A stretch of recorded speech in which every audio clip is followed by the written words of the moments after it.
Once upon a time, in a faraway land, there lived a king. His name was Doug, which was just about the most regal name a king could have for himself back then.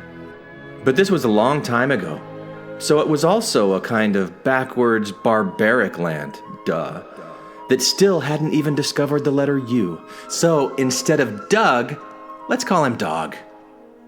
One day, King Dog called together his most trusted advisors and said, "Look, guys," because obviously this was also a land without gender equality. Barbaric, yes, I know.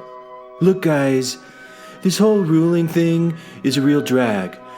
People come to me with all their problems and expect me to fix them lickety-split. And nobody can fix problems better than me. I'm the best problem fixer I know. But they all tell me different things, fake news, and I never know what to believe. It really sucks for me, you guys, and I'm the king. So put your heads together and fix this. I need one capital T truth to make all this crazy stuff more easier for me, okay? And get this to me quickly. I don't want to have to chop off any of your heads." So, Dog's advisors went off, intent upon keeping all of their heads. Well, except for a few advisors that the rest found particularly annoying. They kind of wanted their heads gone, but that's a different story altogether. But true to form, they found a solution and brought it back to the king lickety-split. And the solution they presented was brilliant. Here's how we see it, King. By no fault of your own, of course. You are troubled by ignorance, so you need knowledge of all things. You are troubled by imprecision, so you need something that is precise. You are troubled by uncertainty, so you need certainty. And we have figured out how to give you all those things. "I like it," said King Dog. "Keep going." So they did. "Dear King, the most common problems you deal with, by no fault of your own, of course, are land disputes. If you had an exact map of the entire kingdom, a map that showed precisely where everyone's property lines are..." "Could we build walls around these property lines? I really like walls." "Of course you could build walls, but just hear me out here. You would see all and know all, down to the most precise detail, and have far less uncertainty to deal with." Know all, see all. I like it a lot," said King Dog. "Go do it." So they did. Now, I could tell you, in excruciating detail, how the map, in order to provide even more certainty, precision, and knowledge, developed and changed over time to include not only exact property lines and walls, don't forget the walls, but also every minute piece of property owned by any citizen.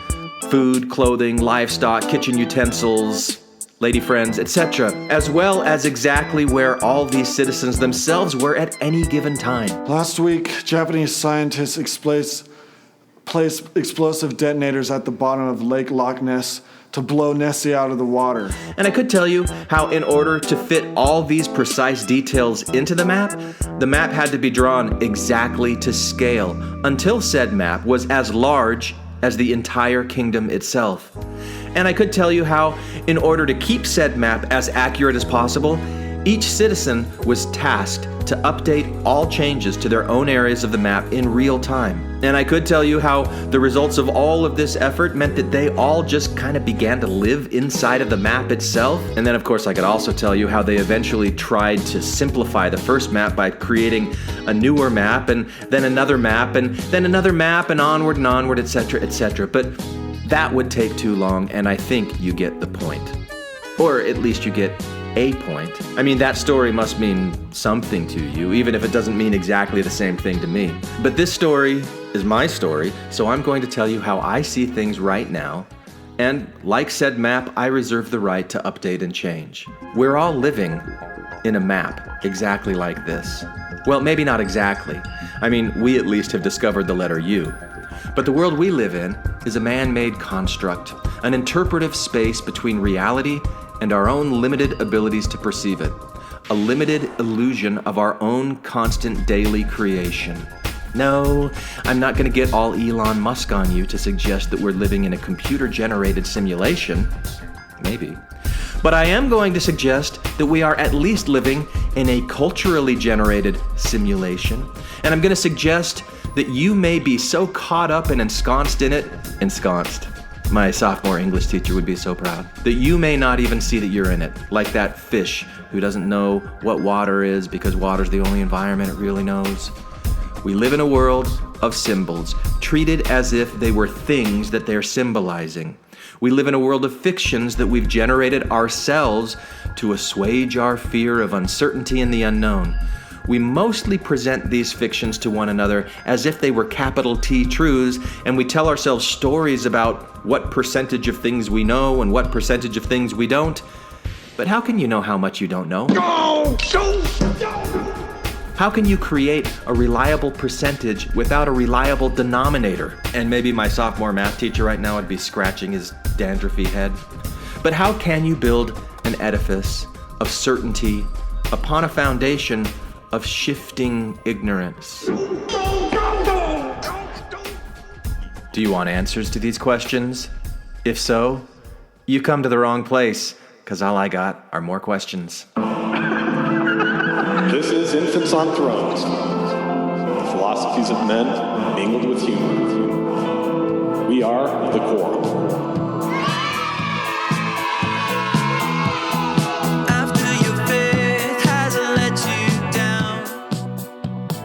Welcome back to Infants on Thrones. I'm Glenn Ostland, and this is episode 570 on Dogma and Slippery Pete. Now that's a reference to Jordan Peterson, who Tom thinks is super, super slippery. You'll hear that in today's discussion. So here's what today is. Today's really kind of three things in one. The first thing you're going to hear is a panel discussion that was recorded live with Patreon supporters a few days ago. We reviewed a podcast by Jordan Peterson and Sam Harris where they talked about Dogma and a bunch of other stuff. You'll hear that come out in the conversation.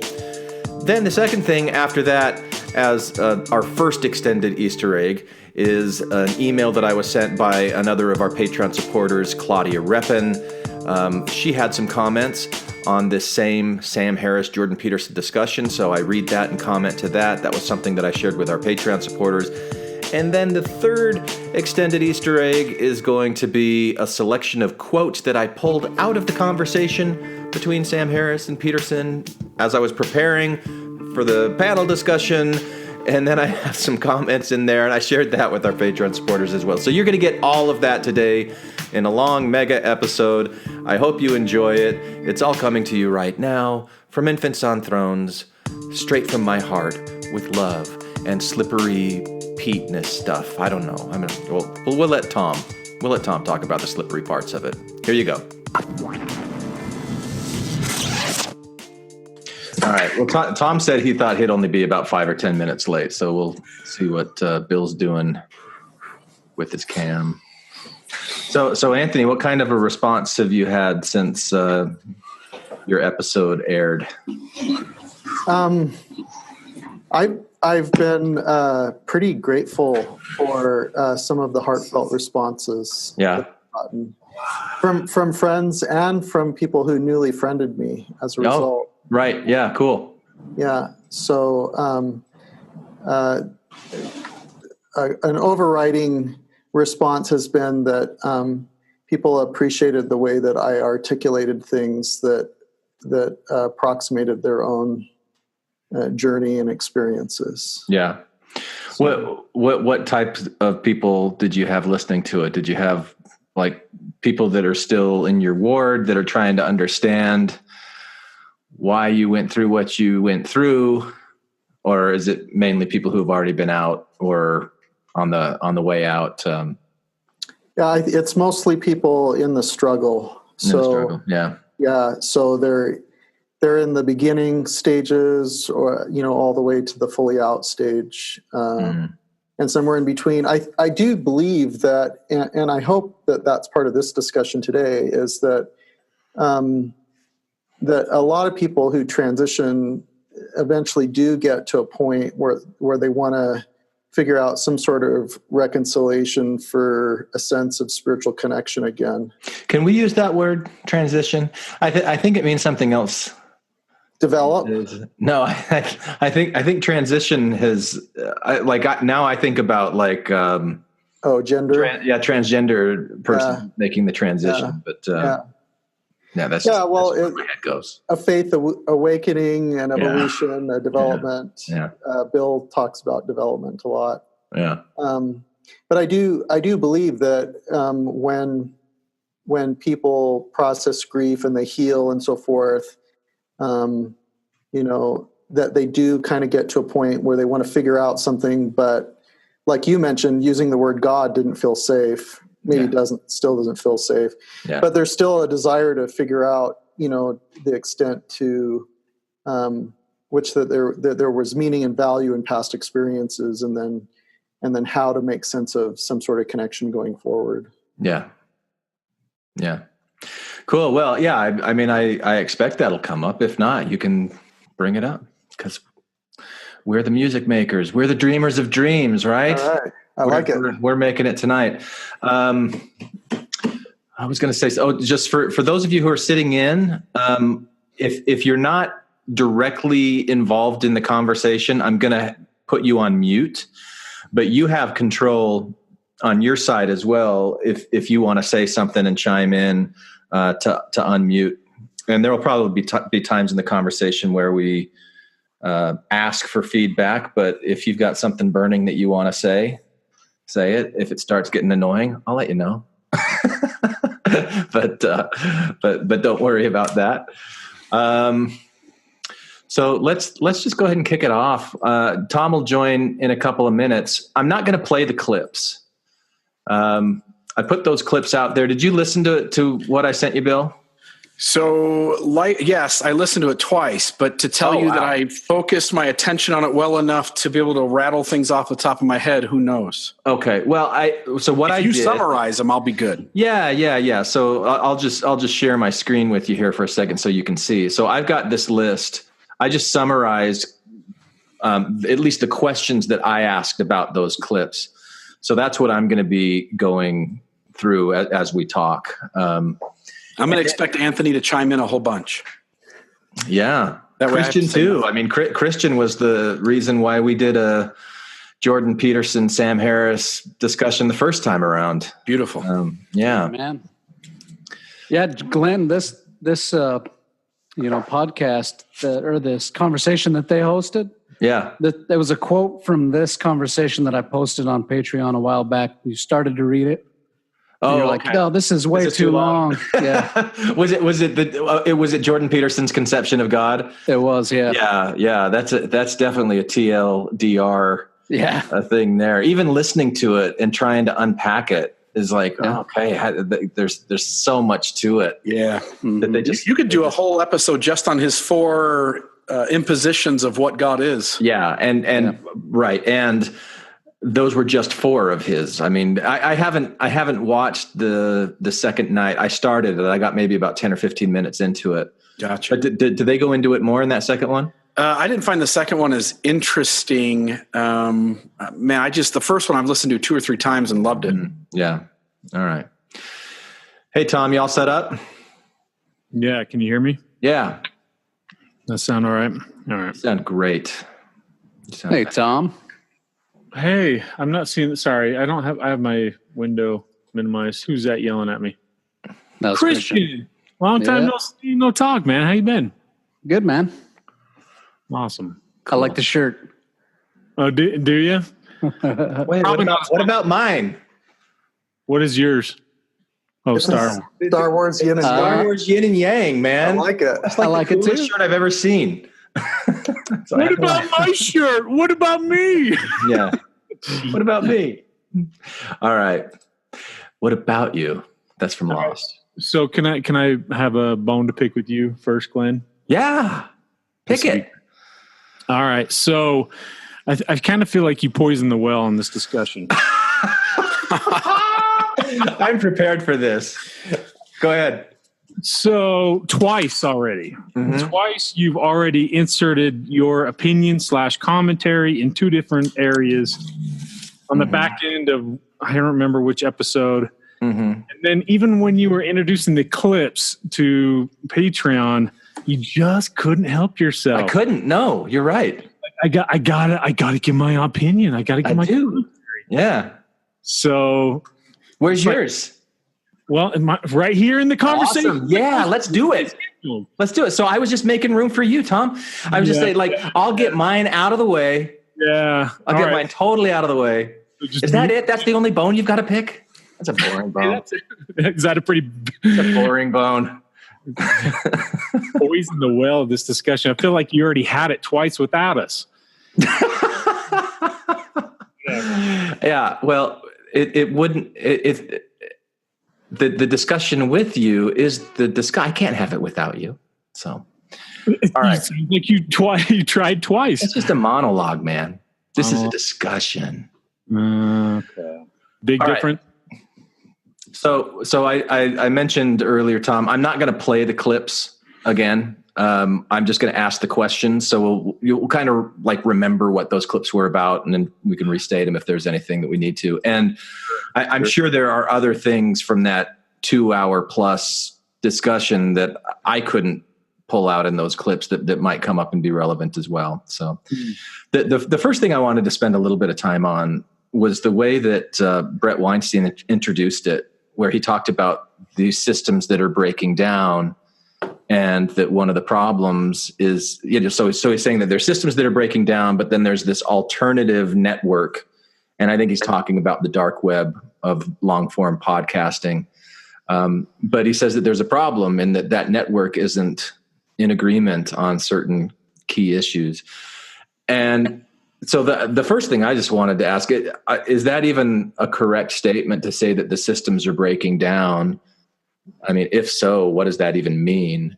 And then is the systems as in other media outlets? Is that what you mean? Yeah, he was talking about journalism. He was talking about universities.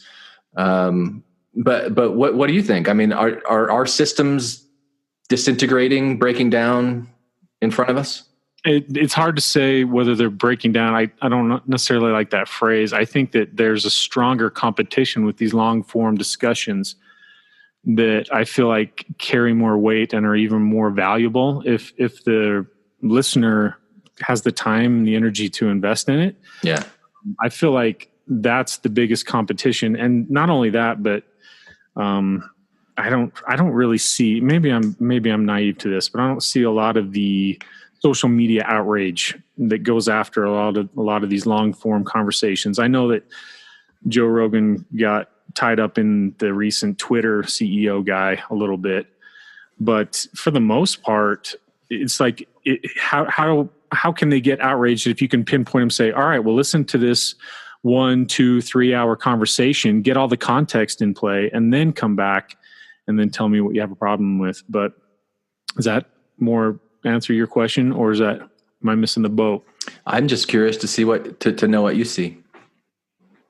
Well, I also think that the outrage machine, as far as going towards colleges, is a problem. That kind of builds off the coddling of the American mind, right? Yeah. And that's a conversation that we had several months ago, but just never has been published and probably won't be. So we should do that one over again. That was a Sam Harris and Jonathan Haidt conversation, where Jonathan Haidt was promoting his book Coddling of the American Mind. And I think if you're familiar with that, you can see areas where the university system, you could argue it's breaking down. Even religions are breaking. Like, what do the rest of you see? So I can put my 2 cents in. One is, I don't think there's one right answer. And I think some systems are breaking down and other ones aren't. And I don't mean to give like a long answer, but here's a thought. So talking to Thomas McConkie, just doing this from like a developmental standpoint, human beings are in a greater number because it's an information age, because we are aware of people who are different, because we see now that diversity is not necessarily them and us, it's just other human beings.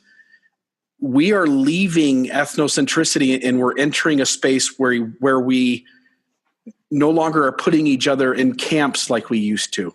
Boy, I hope that's right? true. And I think as that happens, systems tend to thrive when there's us and them camps.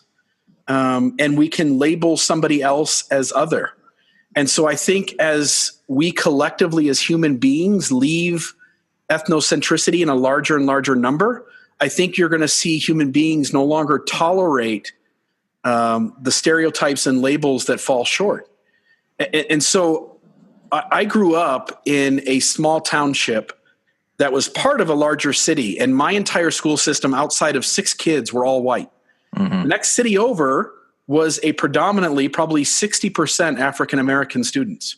Was this in Ohio? Yeah. But it was so easy to judge those of color because they weren't in my view at all. Right. And so as my grandfather and my dad and my other uncles and aunts made racist jokes or spoke negatively of those of color, it was easy for me to side with us, my family, and to look at them as something less than.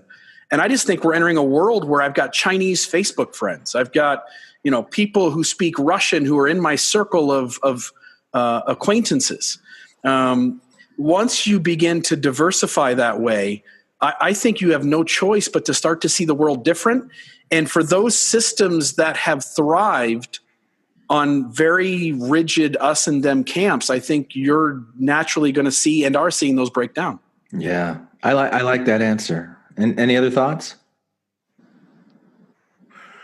Yeah, there was an episode that Matt and I did a little over a year ago where we were reviewing a Jonathan Haidt TED Talk about like cultural membranes, and that's what I hope is going on, is that all of these smaller membranes that have been strong are breaking down, and what we're kind of doing is we're merging into a larger membrane. But as that happens, I would expect that there's going to be conflict, like we see a lot of conflict. But the end result, and who knows how long it will take. But that's what I hope is happening. Well, I also think that we're seeing sort of a doubling down in a lot of areas with the tribalism. And that's really problematic. And it's disheartening in a lot of ways, because some people, they see this, like what Bill was talking about, this more globalistic culture where people are interacting with different, ethnicities and different races and languages. But a lot of people are like, no, that's not for me. If they even get a whiff of that, they're like, I'm going to double down into these little bubbles that I'm comfortable with. Yeah. And I hope that that's a reaction to the threat of a smaller cultural membrane breaking down and, creating this more porous space that you could have a larger cultural membrane surround a larger group. And that's uncomfortable for some people. I hope that's the pushback that we're seeing. Yeah. One of the things that Jonathan Haidt talks about and writes about is that the idea that we live in a moral matrix, and that there's really no such thing as people out there pushing bad ideas. There's people out there pushing their ideas about morality that end up producing some bad effects. And I don't think, I don't know, maybe we're getting to a point where everybody's thinking more along those lines, but there sure are plenty of people who still think there are bad people out there pushing bad ideas on purpose. Which, of course, there are. And the 20th century, I think, is good proof of that. With Nazism and communism and all of the bad ideas that were propagated there. But, for the most part, I take Mormonism, for example. There's nobody really pushing bad ideas necessarily. It's just bad ideas about morality that are producing some bad effects, but some good effects as well. I was just going to say that I think in an idealistic, optimistic way, I do think that, I want to join your way of thinking that people are thinking more and processing more. But in my own little anecdotal experiences, I'm not seeing that actually. My social circles, the few of us, like the people here that podcast and discuss these things, I think we're in the minority. I could be wrong. I haven't done like a scientific survey on that, but it seems like in my circles, there's not a lot of people thinking about anything. If anything, they read headlines of articles and then they garner opinions on that, and then they just move forward. Yeah. I think Orthodox fundamentalist religions, for example, they're on the decline. Participation in religion in recent years has been on the decline across the board, not just in Mormonism. But I think a lot of those people, they might leave that fundamentalist Orthodox religion because it's not appealing to them anymore. It doesn't work for them. But perhaps they take their orthodoxy with them when they leave, and then they see, everything kind of flips upside down, and then the church is now what's bad. So Christian, you said something earlier about how in the aggregate, there's not really bad people pushing bad ideas, but people have different moralities that, it might be a good idea that they're pushing, but it has a bad result. What would you say is the end game that most people are striving for? What do you think most people want? I don't think most people know what they want. I mean, to be honest, I think, we hardly know what we need, let alone what we want. Yeah. I know that's a bad answer, but I think that's the right answer. What do you think Sam Harris wants? I think my segue, you see. Yeah. Sam Harris, I think, for me personally, Sam Harris played a very important role in my faith transition. And I think he does. I mean, I guess I shouldn't say transition, right? From my move from orthodoxy to post-orthodoxy, let's say that. He played an important role, and he kind of said things that made me go, oh gosh, I've thought about that, and he just gave me the perfect words to express that. Mm-hmm. And contrarily, I guess Jordan Peterson, I'd say the exact same thing about that guy at different phases. I think both of them agree on 85% to 90% of what they're talking about. Yeah. They just have some small differences that happen to be pretty big. Sam Harris and Jordan Peterson both, I think, are very interested in alleviating suffering in the world or helping people to be better, to unite, and stop being so divisive and tribal. And I think they're both successful in different ways. Yeah, I think if I had to sum it up in a word or two, it would be well-being. It is what Sam Harris mentioned in the course of this conversation that he's interested in, promoting well-being. Yeah. So if I were to draw in and kind of overlay some of the Sapiens language on top of it, I would say that Sam Harris wants to develop a new fiction or myth construct by which we measure ourselves and base it on his view or perception of secular facts to determine what's morally good and how we bring about well-being. And I think he would take issue with that being called a fiction. How do you say the word heuristic? Heuristics, yeah. Yeah, so he could use that, a framework that is built.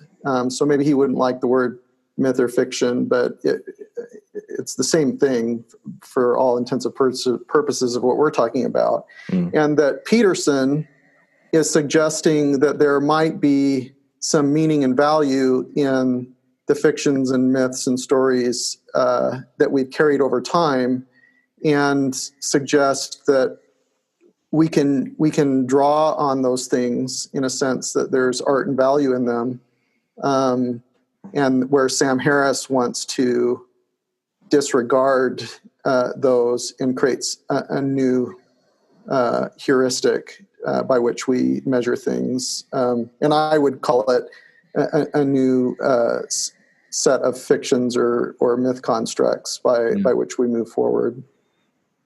Yeah, I think Sam Harris thinks that, there might be some value in those, but they're freighted with, he called it these Iron Age concepts. And of course, you have people today who are very fundamentalistic in the way that they view those stories. So they read in the Quran that you should cut the hand off of someone who steals. And so they say, okay, well, cut his hand off. It's a very literal interpretation. And for that reason, a lot of the religious concepts end up being counterproductive, to say the least. Did they really do that though? Like if any person steals, they cut their hand off? Yeah, they did. So like a little 5-year-old kid steals a pack of gum from a store, they cut the 5-year-old kid's hand off? I mean, I don't know if it's still there, but... Well, it's still in the scriptures, right? Still in the Quran.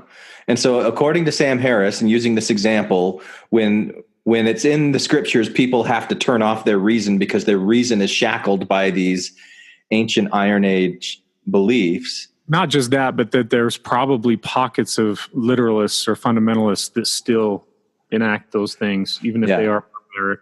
Well, and this became a point of contention that they spent probably, 10 or 15 minutes talking about this example of the hand being cut off. And Harris was pretty adamant that this is something that he brought it up as an example of scripture that cannot be interpreted metaphorically. You can only interpret this literally. And at a later part in the podcast, he was a little flippant about, maybe instead of cutting off the hand, they mean like some, like foofy kind of thing differently. But I was looking at it the other way. I'm like, I think where they interpret it differently is on what type of theft warrants hand cutting off and what type of theft is, like a white light kind of. Just getting lost in the weeds in that conversation. I mean, to me, do you remember when we had that conversation about the definition of truth or whatever it was? Yes. And it was over Jordan Peterson. It was the first time that Jordan Peterson and Sam Harris collided. And it seems like just all these other conversations are just organically evolving from that shit show. And so now we're in this shit show, and they just can't seem to figure out, because Jordan Peterson refuses to define. He's like, well, that's going to take another 20, 25 minutes to unpack. Let me see if I can define this word. Dude, I can't roll my eyes hard enough. Because he's so slippery. It's like he dives into a bucket of lube, comes out and says, try to grab me, try to grab me. There's nothing of substance that this guy provides. It drives me insane. And that's all that Sam Harris, I get the sense that that's all Sam Harris wants, is he just wants something that he can hold on to and say, because I've listened to all 4 parts of whatever There's 4 parts of this? Yeah, 4 parts. It's long. Like 4 nights in Vancouver they did, not just 2? London and Dublin. Yeah. Oh, okay. And I think the 4th one was in London. But yeah, at the very end of the 4th one, Sam, he says, after all these conversations, after all these hours, I still have no idea how you define God. And then, of course, Jordan's like, well, I don't even know how to define God. It's so freaking slippery. I can't stand it. And all I feel like I'm doing is just echoing what I said in that earlier conversation about the definition of truth, because how can you have a conversation when someone refuses to clearly define something like that, whether it's truth or whether it's God or whether the power of scripture or fundamentalism, and Jordan is just all over the freaking place. And the problem is like what you said, Glenn, is he uses all these big words and he goes off into so many tangents that are actually really articulate and very productive, that people just get lost. Like, this is really interesting what he's talking about now. And then you forget the topic at hand. And then Sam Harris is like, okay, all right, I'll entertain this for a second. Let's try to bring it back. It feels like he was the ref trying to bring the players back into the thing. Dude, I don't know. I mean, as much as I enjoy both of them, I'm Team Harris all the way, because he seemed like the only one with some sort of logical sense of like, can we stay on topic? And Jordan's like, well, let's talk. What's the definition of topic then? Let's talk about that. Just, it freaking drives me insane. So let me push back against you a little bit, Tom. So I like Jordan Peterson, and I like what he does. One, you're asking him to define God, and I think he would self-admit, like, billions and billions and billions of human beings can't come to any kind of consensus. It's a useless word to try and define. But what his argument is the idea that over millions of years of evolution, human beings have needed, on some level, a belief in something invisible out in the beyond. Sure. In order to maintain healthy tribal systems. And what Jordan seems to be arguing is, because you say, like, do you believe in God? And he goes, I act as if there's a God, right? He doesn't even want to say he believes in God. Right. And the reason he's doing that is he's saying, look, if we pull if we just say, look, God's not real and let's just pull it out, his concern is that what's going to happen to the systems that evolution has placed God as that important Jenga chip in the middle of the game piece, and what happens. And one example would be, he does an interview on Joe Rogan, and he starts talking about children and allergies and discipline. And it's like suddenly moms and dads are being more careful about their children, and they're actually causing their kids to get more sick by doing it. And so sometimes we think we're doing something positive, and we don't realize like what we're doing actually does more damage because the system is set up to work backwards. And I think Jordan's making that argument that God may be a crucial piece of how humans operate because of evolution. And if we just yank that out, what happens? Well, but here's the bigger point, though, that Jordan never seems to really, I don't know if it's he doesn't want to readily admit to it or he just skirts the issue, is the problematic issues that come with fundamentalism. He always seems to say, well, you know, I don't know. And every time Harris tries to pin him down on, you have to understand that when it comes to fundamentalists or literalists, people that really take this stuff seriously, insofar as they go destructive, whether it's with themselves or others, Jordan never really seems to admit that problematic area within belief. He always seems to say, well, you know, we just need to encourage nuance. We need to encourage people that don't take us so seriously. At least that's the sense that I get from him. You can never tell what he's really trying to say. But the thing is with Harris, he's actually trying to say, listen, these are problems. These are huge problems. We're talking about 9/11 aircrafts into buildings problems, 5,000 people dead sorts of problems. These aren't problems to be ignored or dismissed or say, oh, well, let's just promote nuance. No, these cause problems even today in 2019. These cause problems now. And his issue is why don't we just erase the board, and cherry pick what we have, the good things, and build a system from the ground up? And I don't have a problem with what he's saying. How are we going to erase the board, Tom? The way he's saying it. We take all the good things that are from religion or from culture, and then we just build things that don't have all these problematic issues, like scriptures. Books that are written from God that have to be the word of God. You can't edit them. You can't change them. And so if there are things in scriptures that say, cut the hands off people that steal, if that's something in the scripture, then you can't take it out. Is that not problematic? And all Jordan would say is like, well, yeah, it's problematic, but you have to understand, you have to take things into context. If you read more than just the chapter, if you read the heading and blah, blah, blah, blah, blah, or whatever it is that he says, you get lost in what he says. But the thing is Sam is right. And I understand that there's already a structure in place when it comes to religion. There's already good that is provided from religion. And I think even Sam Harris acknowledges that to some extent, but he's so fixated on the fact that there's problems with fundamentalism. There's huge problems. And it seems like there's a lot of people that just want to skirt that or dismiss it off to the edge. And that drives him crazy. Frankly, it drives me crazy too. But I don't hear Jordan Peterson defending fundamentalism. I hear Jordan Peterson saying, I agree with you that this is a problem. But you know, like what is the solution? How do we get to a solution? Because you can't just wipe the board clean, Tom. Why can't how are you going to do it? How are you going to wipe it clean? Without something like a Holocaust or something like that, when in history has humankind ever been able to completely eliminate a myth construct? Well, that doesn't mean that we can't. And is it even possible to convert facts into values without an a priori structure? Right, interpretive structure, which is you know, like I think where it gets frustrating is that Jordan Peterson, I think, recognizes or acknowledges the complexities of what we're talking about as trying to like wipe the slate clean. Where what I hear from Sam Harris is more is just like, it shouldn't be this way. We shouldn't do this. We shouldn't do this.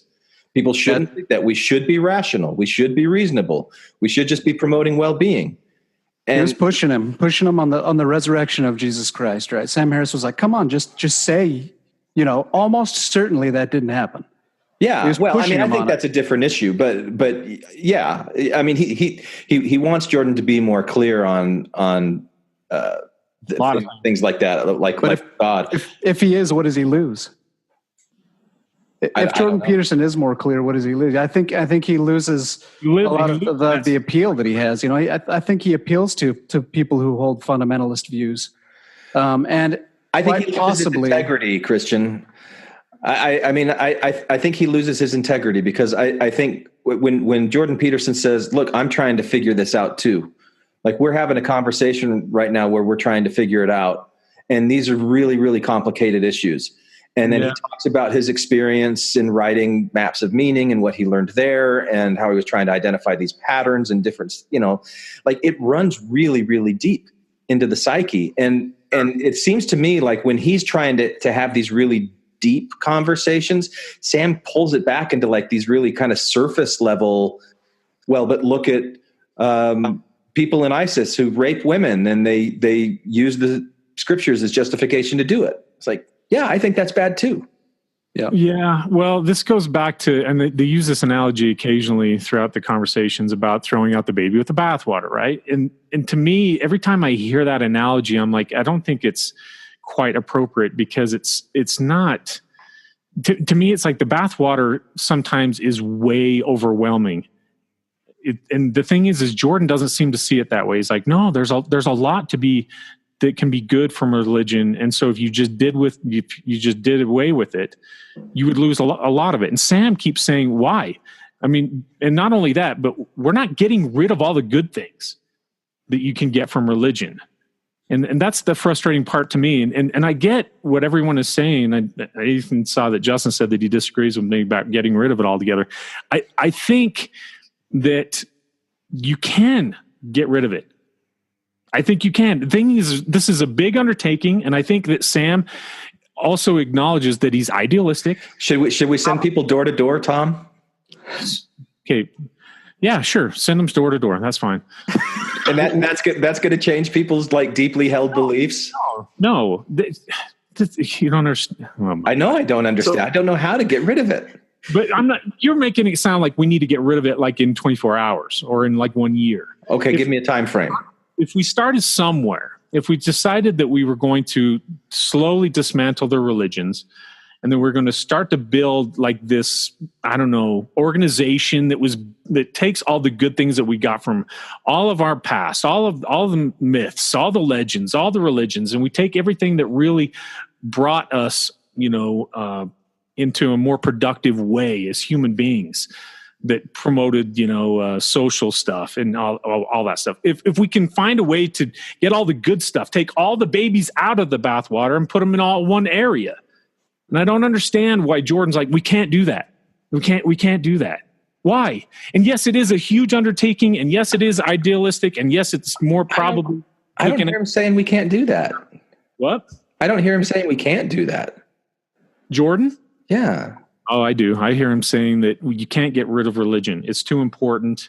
It's too woven into the fabric of human beings, into who we are. I mean, towards the end, when he starts to defend the Bible, I don't even know what to say about that. To me, I think the Bible is important as just any other historical text. Yeah, it's important. Yeah, you can get good stories from it, but you can also get really, really problematic things in it. And it's like, why can't we just take the good things from our history instead of saying, no, we can't lose the bad things either. We have to incorporate them too. Why can't we move forward as human beings and say, why can't we just get to a place where we don't have to continue to carry this negative baggage into our future? So I think we are, but I think it's 4,000 years away. Maybe. Part of the problem is the majority of the population, by far, are deeply in tribal thinking. You can't walk in and say like, "Hey, I'm going to take your system away from you." It would be anarchy. It would be chaos. Those people can't handle that. So if we get a room of people like you and me, Tom, sure, we can sit down and say like, we're probably going to agree on 90% of what's healthy for a human being to have as their they're rules to go through life and to have guidelines to live by. But I'm telling you, man, my parents, for instance, I love my mom and dad. They're smart. They've got IQs. My mom's around 115. My dad's got an IQ around 125. They're smart people. Their conversations are so superficial and so tribal. If Donald Trump, pulled a gun out and shot somebody, they'd figure out somebody to defend it. Sure. You can't go into those. You can't go to the majority, the average human being. You can't go into their world and take their system away. They're not going to let you. No, I agree. But why can't we start from somewhere? I think it's already started. It's happened. And let's identify what they identified as the main problem, which was dogma.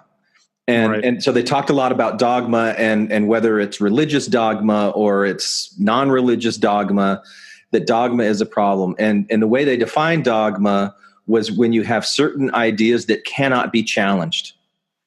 They cannot be challenged. They cannot be questioned at all. Right. That's the problem. And so then from there, what is the solution? I mean, you need to be able to have free discourse. You need to be able to have disagreements. Well, that's the problem is if you open the door to creating exceptions in sort of a literal or fundamentalist sort of religion, that causes all kinds of problems. The Jewish faith is an exception because for some reason they've been able to incorporate nuance throughout the generations. But like if you take Mormonism, they don't take kind to a lot of nuance. They really don't. Sure. I found that out the hard way. Yeah, exactly. Bill Real is a testament to that. Yeah.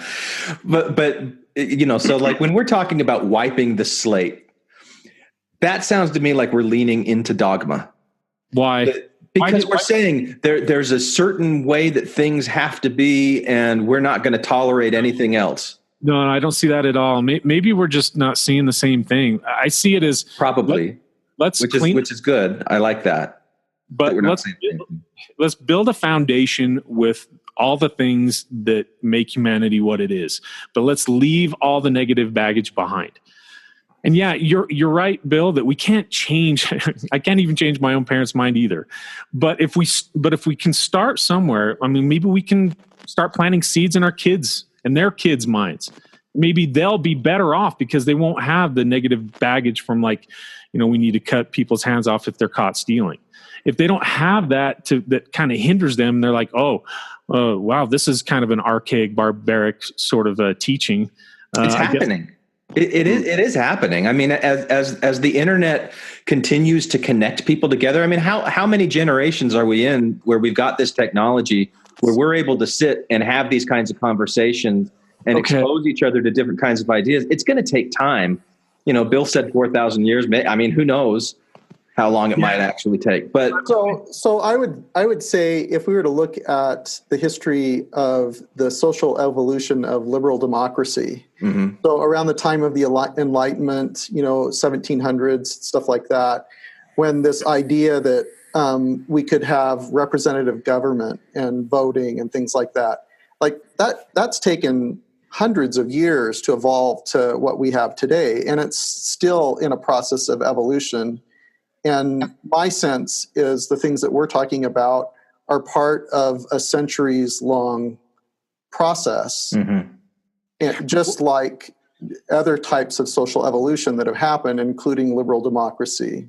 Agreed, but I think even Sam Harris would agree with that. But I get the sense that, and maybe I'm a Sam Harris whisperer here, but I get the sense that he would say, why can't we just turn up the dial a little bit? Because right now we're talking about a trickle of change, eensy beensy little pieces of change. And not only that, but again, we go back to this tribalistic sort of thing where there's fundamentalist pockets everywhere. Why is it that we can't turn the knob up just a little bit so it's not a trickle, instead it's more of a stream?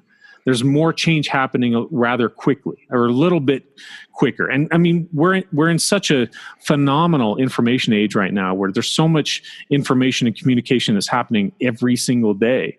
Why can't we just turn that knob up just a little bit by saying, let's get the good ideas out there and let's get rid of the bad ideas? I think it comes back to what the Lord said to Hiram Smith through the prophet Joseph.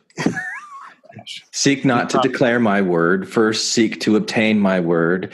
And I think that what we're talking about here is every single person can only be responsible for their own shift. For their own ability to coexist with difference and engage in conversation and be receptive and not like what is it that's keeping people in their dogma is the threat. And so if you can approach somebody and their ideas without being quite as threatening, maybe you have a better chance of reaching them. But that's like an individual change, right?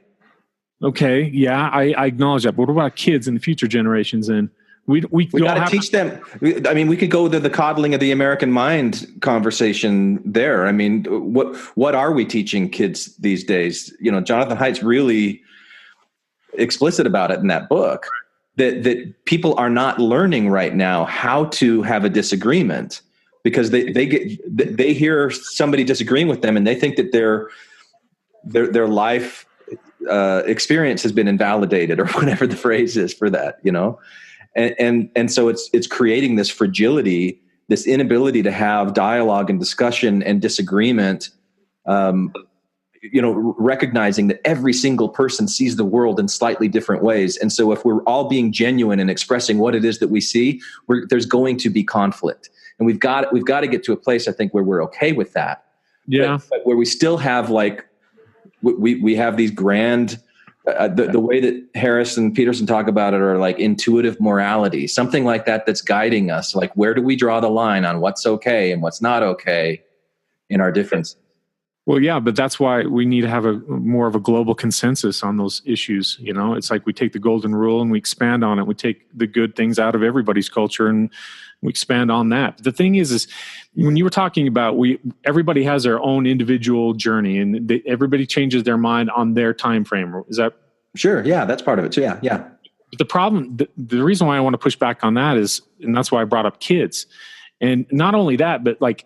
I would assume, and I think it's a fair assumption, that everybody that's on this call or this discussion right now, we've all had our minds changed pretty substantially. I would dare say. Yeah.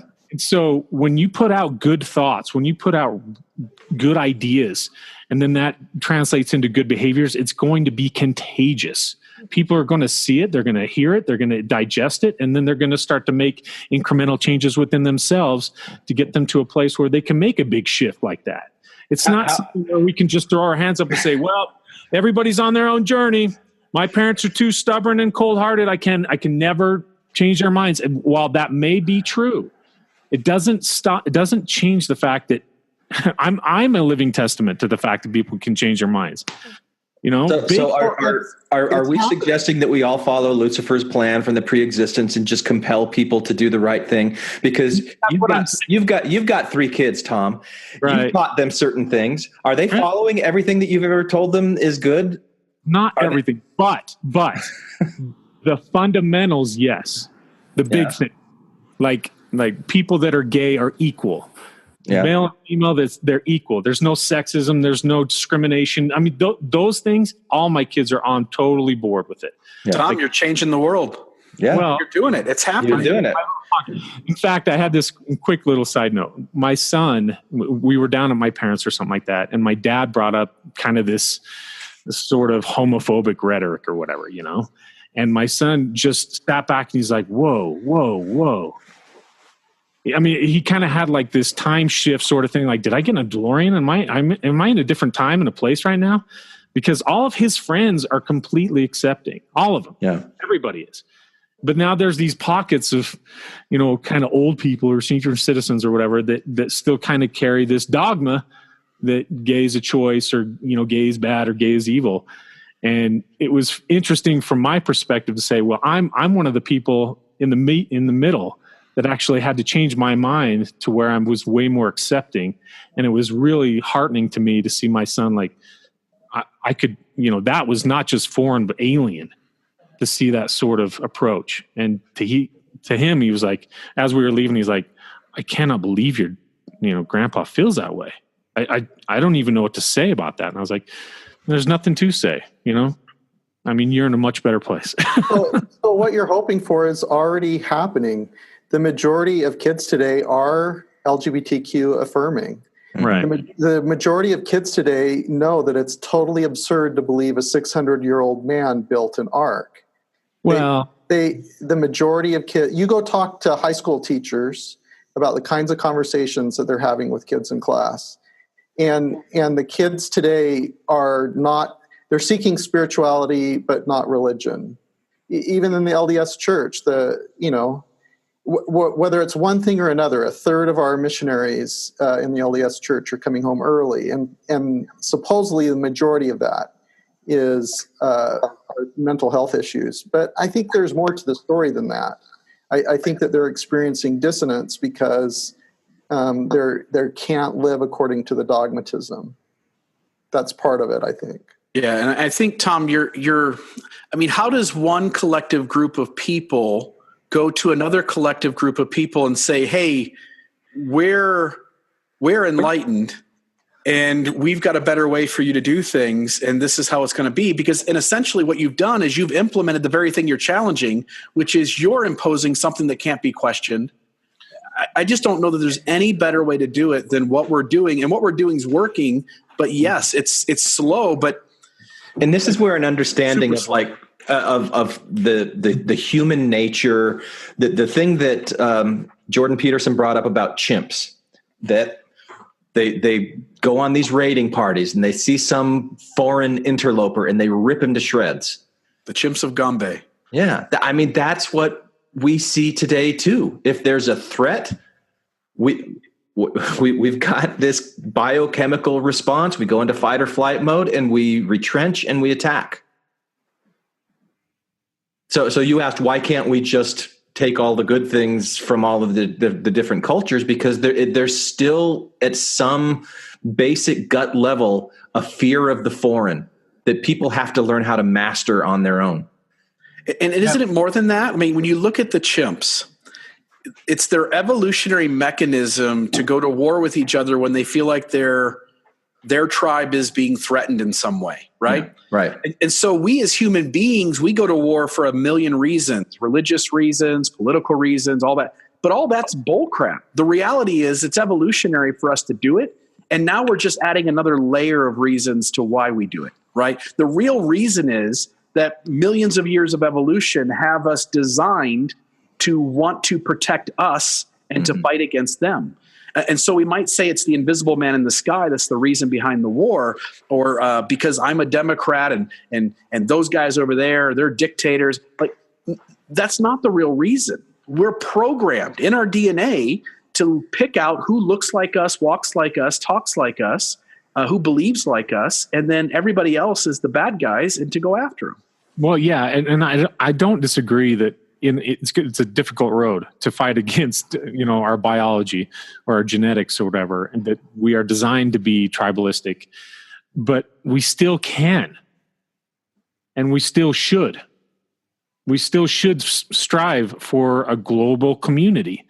We should be trying to break down those barriers. And yeah, it's a fight and it's going to be difficult, but I think when we start to strive for it, it's going to be easier. And not only that, but going back to what you guys were just saying, that we can't take one, community up against another community and say what we have is better. No, you can't collide like that. But if you lead by example, if you show that, okay, we're going to have a community here, and we're not going to have missionaries or anything like that, but we're going to start to build up this thing, and people are going to start to take notice. Yeah. I think dogma continues to raise its ugly head in any of those kinds of things. And I think dogma is also a reaction to this chimp-like instinctual response to a threat, that if you're able to have something that's certain, that cannot be overturned, it can't be questioned at all, then there's a sense of safety with that. And I think that impulse drives dogma. Yeah, I agree. And it's a challenge. And so it's almost like there's this like fluctuating cycle of rigidity, and it breaks. And then people form these groups, with these great greatest of intentions, very idealistic, and then it becomes rigid again, and then it breaks. And then, it just is this cycle that keeps happening over and over again when you look at, I think, look at history and culture and societies. Yeah.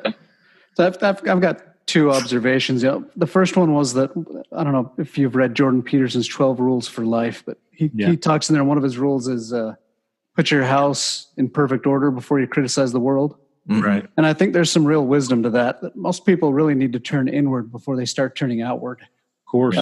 Even to their own family, so I think there's wisdom to that kind of process of turning inward first and understanding yourself, what exactly is going on, before you can turn outward. And I think there's way too much outward focus and not enough inward focus.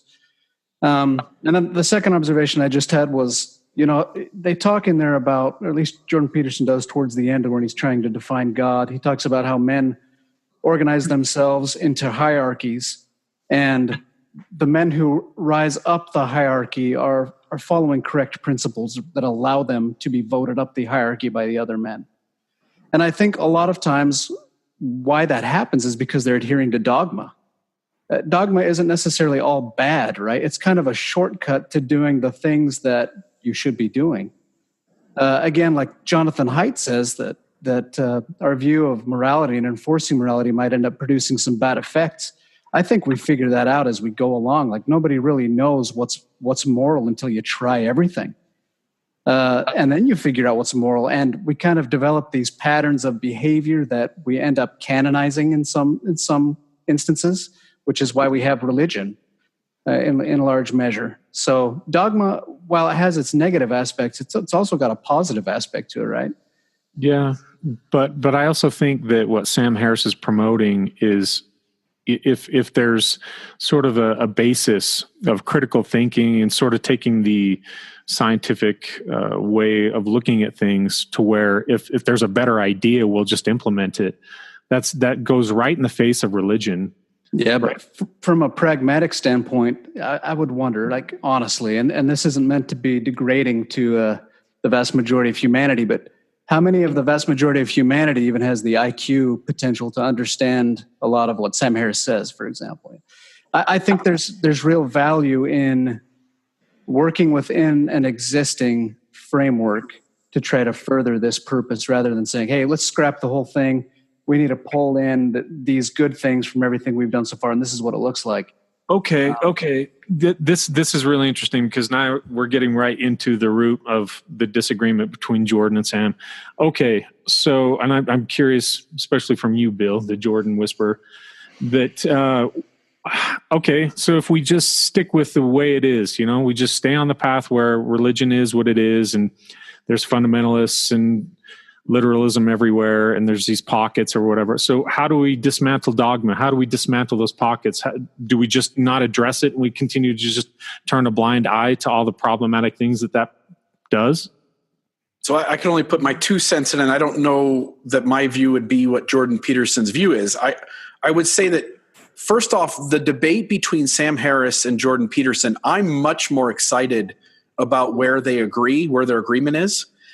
And they both agree, like, the big problem is when dogma can't be questioned. So let's just take for religion, for example, the idea of freedom of religion. So if the Jehovah's Witnesses, if they don't want to get a blood transfusion for their child, they can choose to, like, exempt that, right? And, like, it has to go through the court system and somebody else has to decide. Or, if Mormons want to have an anti-LGBT doctrine or policy, we say, like, yep, you can do that. The question becomes, for the systems that are not allowed, for the systems that don't allow questioning to occur, what is a healthy way to put our foot down collectively as a society and say, if you're doing harm to another human being simply because they're different than you, your religion no longer reserves the right to do as it pleases. And I think that gets into 1,000, like, let me ask you, 1,000 years from now, there's still going to be fundamentalism. It's going to be much smaller, but it also may be more dangerous. And how do you go into those kinds of systems and say, like, look, for those systems that don't allow questioning to occur, don't allow competing ideas to happen, what do you put in its place? How do you get them to stop? I don't know that there's an answer. I think Jordan's simply saying, slow down. We don't know what the repercussions are if we just go in and start tinkering with things. Well, but that's why I think Sam comes and says, you're right. There's probably not a good answer to do that. That's why he promotes, well, let's just do away with religion then. One of the pieces of this conversation, and I haven't heard all four, so maybe they touch on this in some of the later ones, but Jordan Peterson raises this question that I don't recall Sam Harris asking. Do you accept, Jordan's asking Sam, do you accept that there is some kind of interpretive mechanism between reality or facts or whatever you want to call it and value or meaning or our ability to understand this? And I never heard Sam acknowledge that, yes, there is something in between those things. If there is, what is it? And why is it important to recognize what that is? And I think one of the reasons that Sam avoids that question is because it kind of undermines what I think is kind of a simple idealistic approach on how we change things. Because you would have to say, oh, well, actually, we don't really even have the first clue about what truth is or about the world that we live in is. We don't really have the first. There were a couple times in the conversation where they were talking about the brain, the way the brain processes things, and Jordan Peterson's like, we still don't know much more about the way that the brain creates meaning than people 2,000 years ago did. There's still so much that we do not know that any kind of interpretive mechanism is going to be suspect. Now, that doesn't mean that we shouldn't lean into science. Science is the best way. It's the best one of those interpretive methods, but there has to be some kind of humility, I think, and recognition that this is also, what was it, Anthony, that you said we need to create fictions, like new fictions, new myths, like that. That's how we function, right, as humans. Right. We have common shared myth constructs or fictions, and that's how it works. Yeah. And so it takes a long time to develop a fiction or a myth construct. But I think that idea of I don't listen to a ton of Sam Harris, so I can't really speak for him. But my sense is that he's not comfortable with that idea of those facts being considered incomplete or inaccurate or fictions. Yeah, well, I think Jordan Peterson mentions in Maps of Meaning, for example, that the world is both a place of things as well as a forum for action. And that when we're talking about our myths and religion, essentially, we're talking about the world as a forum for action and not as a place of things. We're not talking about science, for example, because science deals with the world that is a place of things. And I think Sam Harris would say, well, that's a distinction without a difference. The world is the world. The truth is truth. And I think Jordan Peterson kind of parses and says, yeah, but we can't really answer questions of morality using science at this juncture. Maybe eventually we will, but historically we certainly haven't. Yeah. And for the time being, we probably won't either. And what I hear Jordan Peterson really wanting to get out of Sam Harris and Sam Harris really resisting is this acknowledgement that there is subjectivity in calling something good or bad. You know, they spend a lot of time talking about the examples that Sam Harris uses in what's the book that he wrote? The Moral Landscape. Moral Landscape.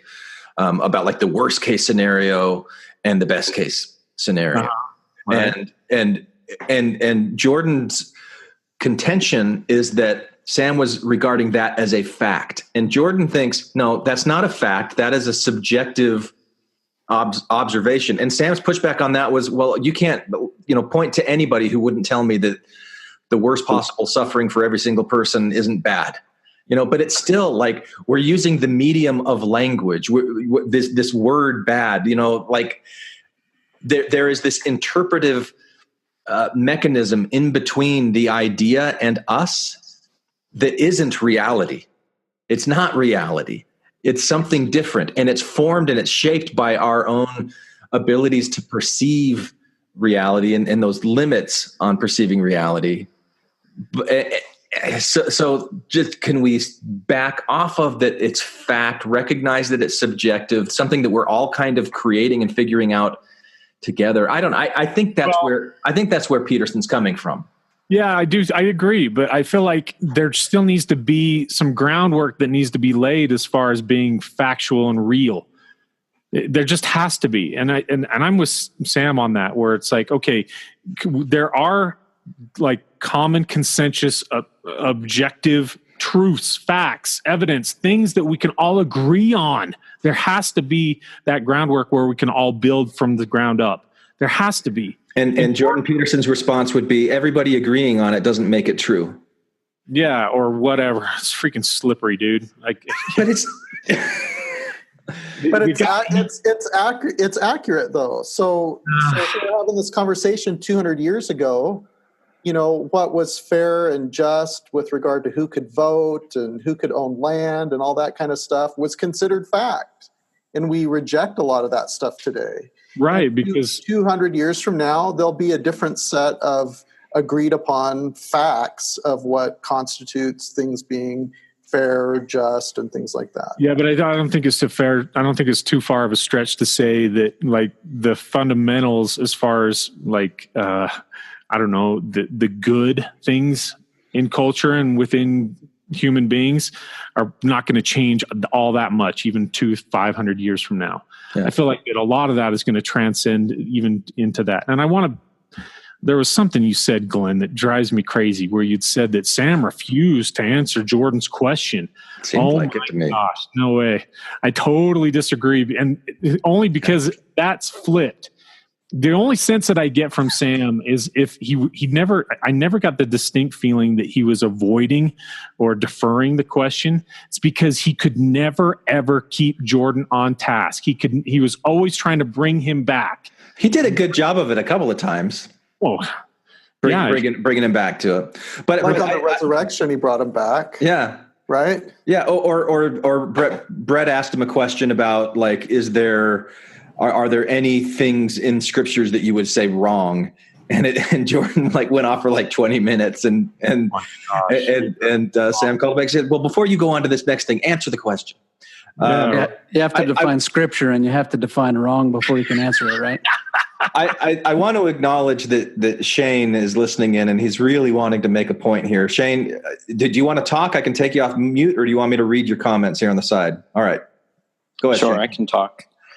I kind of had a breakthrough, I think, when I was listening to that, where I understand Sam trying to distinguish good and bad by saying that good is well-being and any percentage or any tiny piece of well-being, that's good. But as soon as there's no well-being, then that's bad. It's kind of like the analogy of light and darkness, where there's no such thing as dark beside an absence of light. I don't know if that helps, but that kind of helped me make more sense of that whole conversation they were having around good and bad. Yeah. And I also think that Sam wouldn't say that it's quite as binary either. That's why the moral landscape is what it is. There's rolling ups and downs. There's hills everywhere. It's not just all good or all bad, that there's definitely nuance to be had in all that. But to say the extreme good or the extreme bad is subjective, I bristle at that, because even the extreme examples that Sam uses, like torture or whatever, is it not fair to say objectively that that's bad? Or would Jordan, Captain Slippery, would he come in and say, well, I don't know. I mean, maybe that person that's being tortured was enjoying it. We don't know.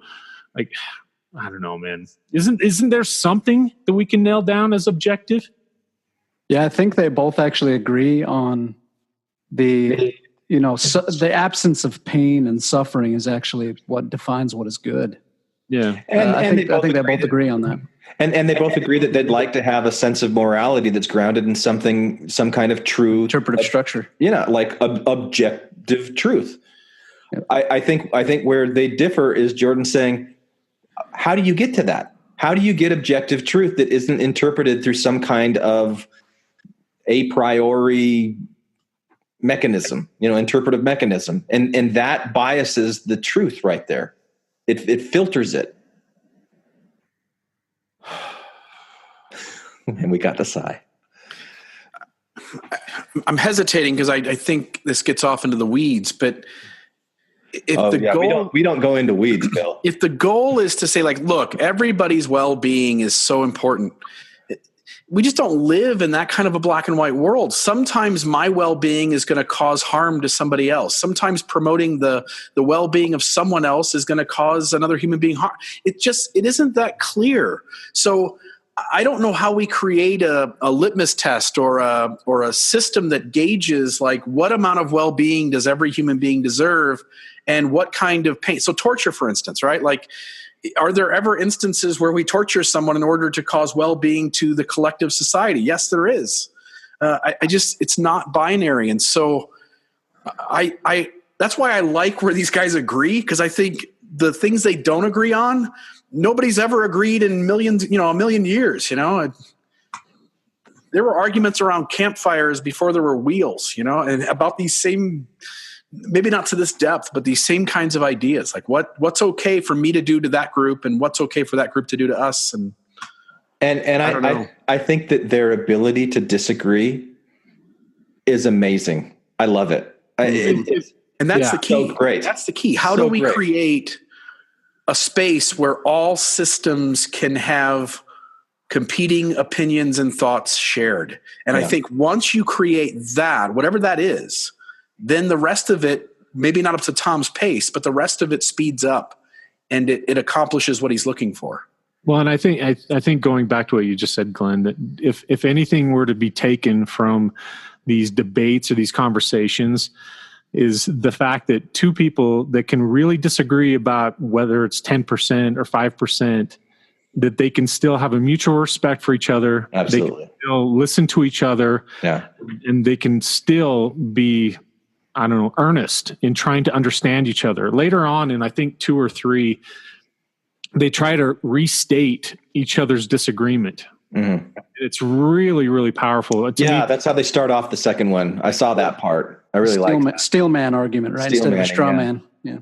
And I think that's really vital for anyone that comes up against someone that they disagree with. If you can just take a minute to say, okay, I disagree with this person and why, and then really try to understand what they're saying, where they're coming from, right, what their point is. If you can do that, it's going to actually solidify your own argument against it, or it's going to challenge your argument enough that maybe you need to shift a little bit.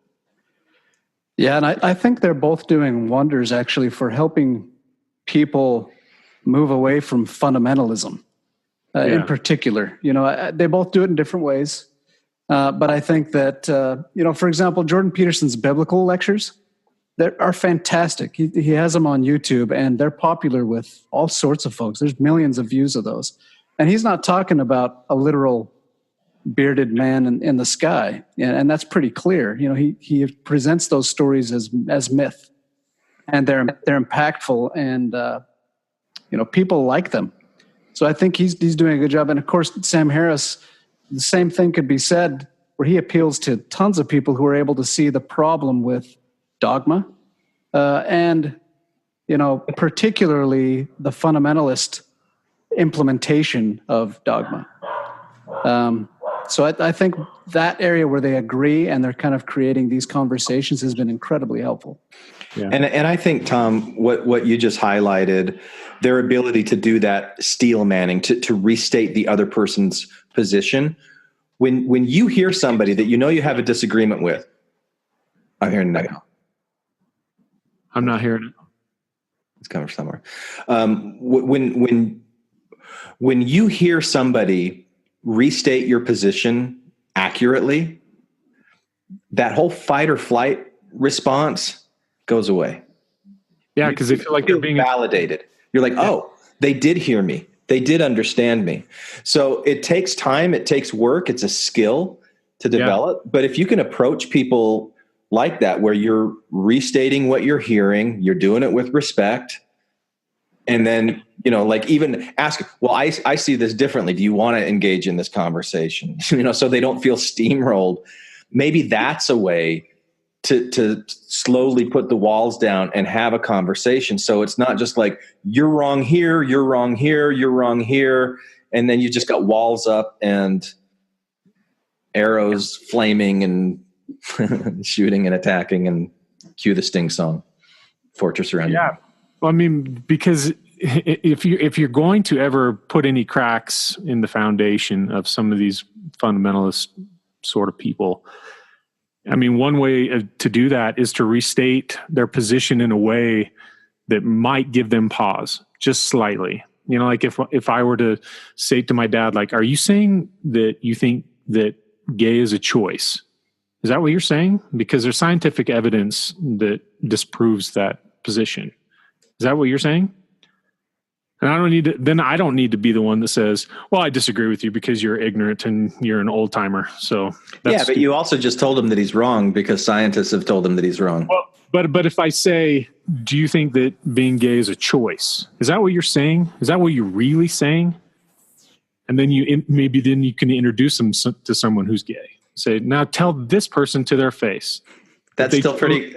That seems pretty confrontational to me, Tom. I know, it's like every analogy I keep like, oh, all right, let's turn this on its head. Are you really this stupid, Dad? Are you really? Wait, you're really saying this? Because I'm in the world to pretend that I feel like I can do that. In the reality, I couldn't do that at all. So I want to ask you, Bill, because this was your recommendation that we listen to this and have a conversation about it. Have we touched on the things you want to talk about, or are there other things that you want to bring up? One of the videos I sent you was Jordan just sitting down with a woman, and she's asking him what his concept of God is. And he essentially says, like, I don't feel comfortable saying any more than I've said. He gets angry. That's like angry Jordan. That's the Jordan Peterson that I don't like. And what he hits on, and I think they hit on it in this conversation too. One of the things that goes along with fundamentalism is the idea of certainty, right? The reason that things can't be questioned is because the leaders at the top of a system are imposing certainty that they've got it right. And both Jordan and Sam Harris, in part one there's a conversation having to do with the idea. Let me think about this for just a second. And Bill, do you want me to bring up that clip, that other one? Because that one was pretty short. We could watch it. I think I like it. So I'm not as much of a fan of Jordan when he gets into political rhetoric. Mm-hmm. But I like what he does with religion. And I remember now Sam Harris and Jordan are both talking about the idea that the moment you start to define it rigidly, the moment you start to label it and give it a name and call it something, you've missed it. You're too far. You're too far away from it. The people who are most specific about, say, what God is, for instance, they're the ones who are the furthest away from it. And now that we, this group here, we've woke up, and I'm assuming we've all left Mormonism to one degree or another. And as we look back at Mormonism, we're like, wow, I put those guys on a pedestal, but they're the guys who are ignorant. They're the guys who are naive. They're the guys who aren't listening to the science or the data. They're so certain. And I think Jordan and Sam, in agreement, when they talk about whatever that invisible thing out there is, and obviously Sam's a non-believer and Jordan's trying to argue that it's worth holding on to, but Jordan makes the point, like the moment we get too close to it, we've actually shown the entire world we're so far away. And I'm only saying that because the little clip, if you want to play, you can. The little clip, I think, demonstrates that. It's when I hear Richard Rohr talk, when I hear Rob Bell talk, when I hear John Shelby Spong, when I hear the Liturgist podcast. Of those guys. Yeah, I've heard a couple episodes of Liturgist, and I've heard those names before, but I haven't listened to any of their stuff. They hit on the values, but they're never defining the physicality of the invisible. Yeah. And by doing that, you make a space where everybody can feel and enter into a space of enlightenment. And it's when people are certain about the physicality of the invisible that they shut down the conversation. It's no longer of value to me to be in that space where someone is in the room going like, look, I know you're wrong. And this is how it is. And this is one of my frustrations with Sam Harris when I listen to him, is because I feel like he cherry picks certain attributes of God and then presents them as this is the whole thing that most people believe in. And he's creating a straw man that makes it really easy for him to dismiss. Not a straw man, because it is, because it's not accurate. It's not representative of, and that was the point that Jordan Peterson was making when Sam Harris was saying the way that people traditionally view God, and Jordan's like, hang on a second. What tradition are you talking about? Because if we go back to the Old Testament, it says don't even define God. Don't even, like, as soon as you start to define him, then you've lost it. So Jordan was actually kind of critiquing Sam's using these examples of this is what a God is that doesn't want you to masturbate, or it's okay to rape virgins, or like these kinds of things.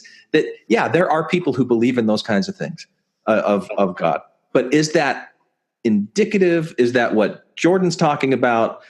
Who knows what Jordan's talking about? Because the thing is, like, even Sam is trying to nail down the Judeo-Christian God, and I think that's where he was pointing there, at least in that scenario.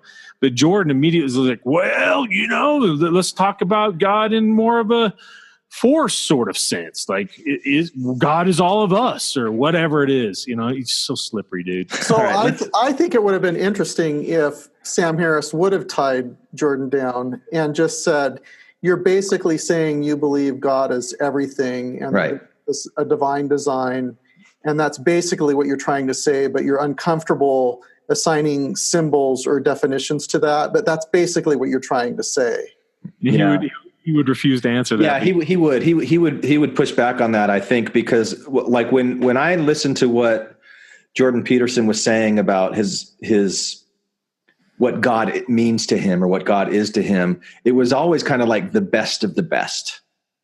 So there wasn't really any space for the worst of the worst. And if you're going to say that God is everything, you would have to include that as well. Yeah. And so I don't think that Jordan quite goes there, but let's watch this clip that Bill sent me. This is angry Jordan, right? Yeah. He gets angry at this reporter. Why not take on this question of the existence of God? Because it's not something to reduce to a soundbite, fundamentally. But your lectures are 2 hours long. This is true, but when you're talking about the most important questions that people have ever asked, then 2 hours isn't very long. Apparently, people will watch them. So I'm not prepared to say things in any other way than I've already said them. It isn't obvious what belief means. People think that what they believe is what they say they believe. I don't believe that. I believe that what people believe is what they act out. And so I said, I act as if God exists. That's a sufficient statement as far as I'm concerned. What's the old saying? By their fruits ye shall know them. Same idea, right? It's a matter of action and a matter of commitment. It's not a matter of me parading out my explicit statements about a metaphysical reality that's virtually impossible to comprehend. You risk when you reduce, and I'm not willing to do that, and I'm not interested in providing people with easy answers, including me. So there's a question of whether you're working it out yourself. Of course. Yeah. And everyone who's honest is working it out themselves. None of us have incontrovertible knowledge about what transcends our understanding. I certainly do think, I've learned things. I've learned that the deeper I go into the biblical stories and into religious mythology in general, cross-culturally, the less I see any bottom. You can go into it forever. And I've learned an immense amount doing that, and much of it has transformed my life. So, and I also believe that the West is grounded on the metaphysical presupposition that human beings have a spark of the divine in them. And I don't think there's a truer way of saying that. And I also believe that it's true. Now, what that means with regards to the ultimate metaphysical realities that ground the entire world, I dare not say, because I don't know. So I tend to try to say what I know and to leave the rest alone. And there's plenty I don't know and plenty I can't talk about. So, but I'm talking about what I can. I'm not interested in joining a club, regardless of what the club is. So I'm not going to make statements of reflecting a certainty that I don't have. So. All right, that was less angry and cranky than I remember watching it the first time. What did you have issues with there, Tom? Well, okay, so I agree with him that we're all trying to figure things out, and I really applaud his honesty in that way. But I get the feeling that it repels at the idea of being pigeonholed or labeled, which I would agree. I think he gets hammered a lot. No, sure, I'm sure he does. But I also think that he's also trying to placate to a certain audience that's out there, whether it be Christians or, religious types or whatever, because I think that he's carved out a niche to where a lot of religious folk really love what he does. And he doesn't want to alienate them by saying, I'm an atheist. And so he really gets defensive about being labeled or pigeonholed that way. And I think that's part of it. I don't think it's one or the other, but I also think that he may, in fact, be trying to work it out. But I don't know, man. He's super slippery, dude. Super. Yeah, I'm in a Facebook group of Mormons discussing Jordan B. Peterson, and there's a large majority of them that are active, believing members of the church. So he still has appeal with those folks. Yeah. And yet he's challenging the Mormon system there, right? Like he doesn't want to be part of a club. He doesn't want to be part of a group of people who say, like, here's what makes us us, and those people stay out.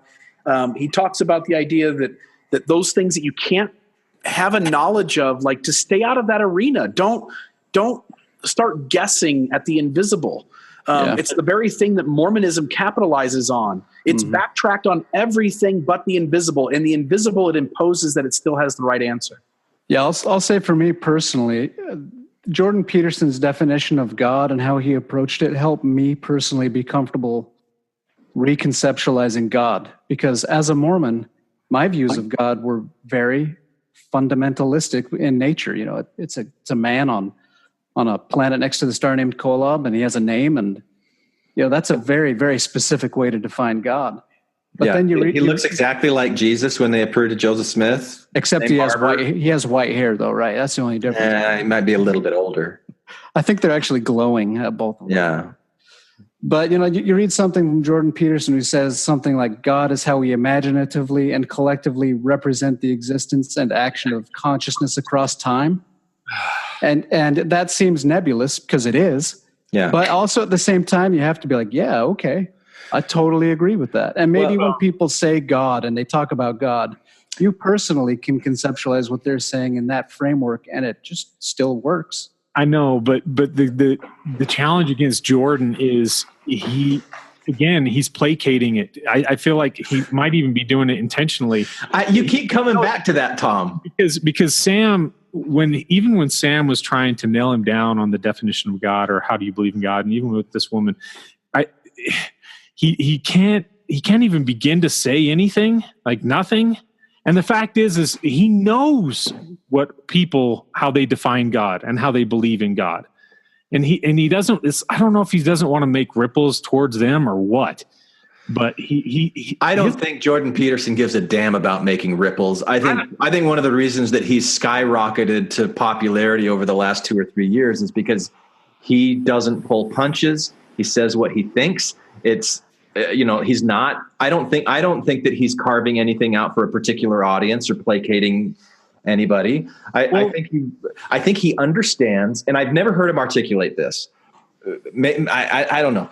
I think he understands the idea of simulacra, which means that there will be a symbol that represents an idea, and people start worshiping the symbol and holding onto the symbol and then creating another symbol and another symbol and another symbol. And the idea behind it gets totally lost. And now people are worshiping a flag. And if the flag touches the ground or somebody burns it, they've done something horrible because look what they've done to the flag. It's a piece of cloth. It's a symbol for something, but that's human nature. And so I think when he gets these questions, he feels like he's being baited. And he's like, oh, I'm going to step on somebody's sacred cow, and I want to avoid doing that. Or I don't want to promote simulacra.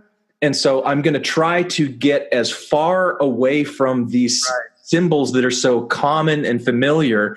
And then it's just like pedantic word soup. We're not used to swimming in that.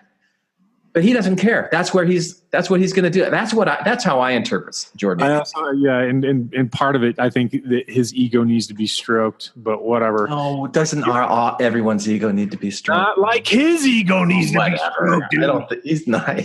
He is a college professor, so.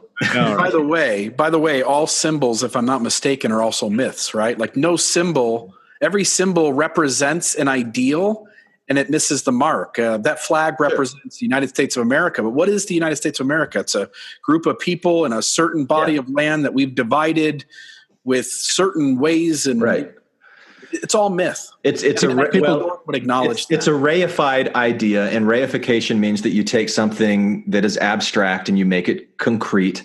And it depends on how you're using. Myth has some very specific definitions in the academic world, but I know what you're saying. You're saying it's a fiction and it's inaccurate. Right. No symbol represents the thing it's supposed to represent accurately. Yeah. Yeah. I think I'm gonna start this episode with a little story that I wrote the other day about a king that wanted to know everything that was going on in his kingdom, so he commissioned a map to be made. And they made a map that was so precise. It showed everything to the detail, and it was always updated. So it was always accurate. And eventually, the point of a map missed the mark because the map was to simplify it and make it, you could take in the important information immediately. And now you've made it more worthwhile to just go out into the countryside and look at it yourself. Or you're living in the map now. Now you've created the world because it just maps onto itself. Anyway. It's like the game The Sims. Yeah, the book that I read about simulacra starts off with that, so I played around with it. But were there other things you wanted to talk about? Did you want to explore more of the idea of God, Bill? No, because I just don't think you'll ever get any two of us to agree. I don't think President Nelson and Dallin H. Oaks can agree on what God is. I don't think it's a worthwhile cause. Mormons. Right. I like the idea that the further we stay away from it, and we only tiptoe around its edges, I think those are the people who actually are the closest to it. Oh, I think everyone is equally close to it, whether we talk about it or not. I just get tired of people ignoring or trying to deflect the actual view or definition of the majority of Christians or religious people out there, how they define God. It gets old, man. Like the slippery definitions of God, and I get it, and I acknowledge it, and I think a lot of it is actually really helpful and good. But don't say I believe in God. Period. End of sentence. Knowing that most people define it in a certain way, and you're just going to drop that and just be like, okay, but what if believe in God? What if you're wrong, Tom? What if you're wrong? I've been wrong so many times. Right. So what if somebody's trying to communicate an idea to you, and they're trying to communicate this by talking about God or how God has helped them in their life or whatever, and you stop listening because you think, I don't believe in God at all, and you just totally shut them off. And maybe they don't even really believe in the God that you think that they believe. Maybe they know that they're doing it metaphorically. But you don't know that, you assume that, and so you just and you shut down the communication right there. I would actually ask him, how would you define your God? I would want to know that. I wouldn't assume or judge them on whatever that God is. Okay. And then what do you do with that information once they tell you how they define it? Well, if they believe in sort of the mythical idea of God or the force God or whatever it is, then I'm like, oh, okay, well, that's something that I can subscribe to. So, okay, then we're seeing eye to eye here. But the problem is there's so many definitions of God out there, so many, that that's a difficult thing to really ground and hold on to. And most Christians, especially Mormons included, their definition of God is very solid. Yeah. I mean, it's a personage of flesh and blood, dude. I mean, that's next Wednesday. I'm interviewing a Christian pastor named Luke Norsworthy. He's got his own podcast. He wrote a book called Good in God or something. I'm reading it right now.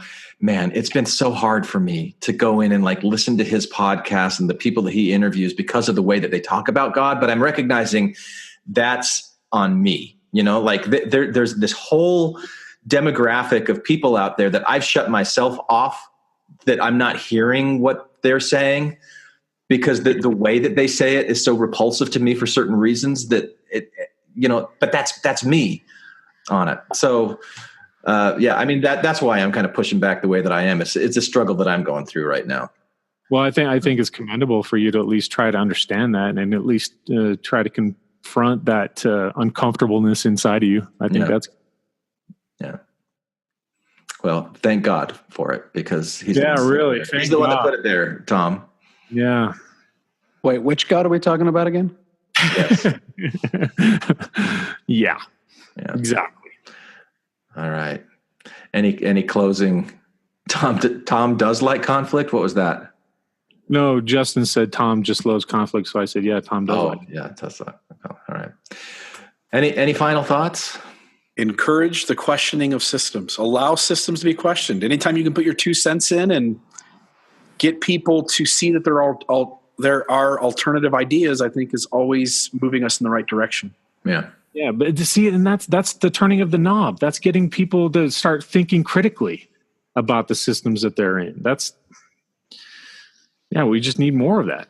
Yeah. Tom needs more knobs. And they both agreed that the free flow of information was the healthiest thing to the entire system. Yeah. They both agreed that was the antidote to dogma was, being able to have those conversations and I think being able to disagree. Yeah. Yeah, the primacy of free speech, I think, is what Sam Harris said. Yeah. Yeah, we just need to encourage what is it called? The system of ideas to be out there and to be challenged without any opposition, and for us to come together and to talk about ideas and then let the good ideas float to the top and the bad ideas float to the bottom. And I think Sam would essentially say, once the bad ideas are at the bottom and we can all agree on that, we should scrape them away and then move forward. How? Scrape them away. But that's a metaphor. Yeah, it is a metaphor. But why can't we translate it into reality? I think we are. I think that revolt man. How painful was it for you to scrape away the things in Mormonism? At what cost did it take for you to scrape away those negative things? And are you done? Yeah, I'm done. You're done scraping away all the negative stuff from Mormonism? Yeah, it's clean slate. Clean slate. Way to go, Tom. Come on, Bill. Use the word. Which word are we looking for? Bullshit. Bullshit. I use it only once every 10 episodes now. Okay. That way you know I mean it. You don't water down the bullshit. We all are part of where we came from. We can't erase where we came from.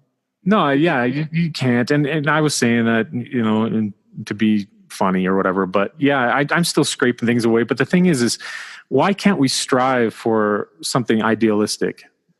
Instead of just wallowing in that, well, this is the way it is and it sucks. We are who we are and everybody takes their own journey. So anyways, so what's on TV tonight? Like that sucks, dude. I mean, I really think that we should be idealistic. And that's what I think Sam Harris is. I think he gets criticized a lot for being too idealistic or striving for a utopia or whatever. I don't have a problem with that. I think that we should be focusing on that and striving for it. Maybe it is unrealistic, but I still think we should be striving for it. Yeah. I think for me early on in my journey here, awaking from orthodoxy, let's say, Sam Harris really, really appealed to me. And in the past year or so, I've been more team Jordan Peterson. Like if you're going to put them on different teams, I think for the most part they're on the same team. Yeah.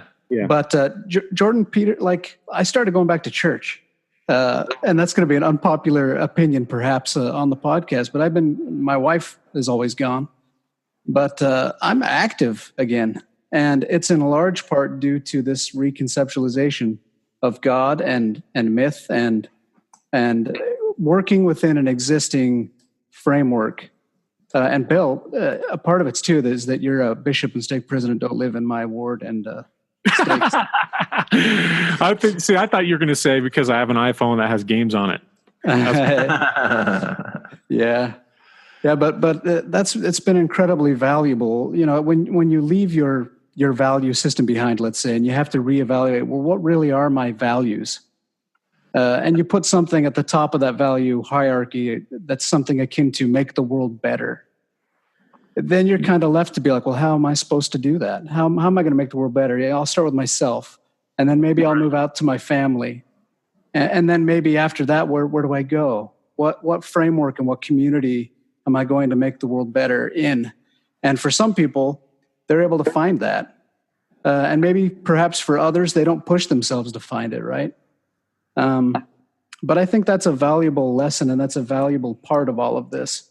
I think the one truth that all religious systems point to is that the loss of self is valuable, and it brings peace, and it brings satisfaction, and that's a worthwhile way to live life. And I think both of these guys help people do that in different ways, and that's what's so fascinating about these conversations, especially amongst Mormons, you know, ex-Mormons, post-Orthodox Mormons, whatever you want to call us. It's a fascinating discussion, and I think it's changing. We're changing Mormonism. It is, you know, the vast majority of Mormons think that at any moment Jesus is going to come flying through the sky and burn all the wicked. But that number of Mormons is shrinking substantially every day. And it'll be fascinating to see what the Mormonism of 5 to 10 to 15 years is going to be like because of conversations like this. Well, yeah, but it also worries me that those pockets that start to shrink, they double down, and then they become more toxic or problematic, and that worries me a lot.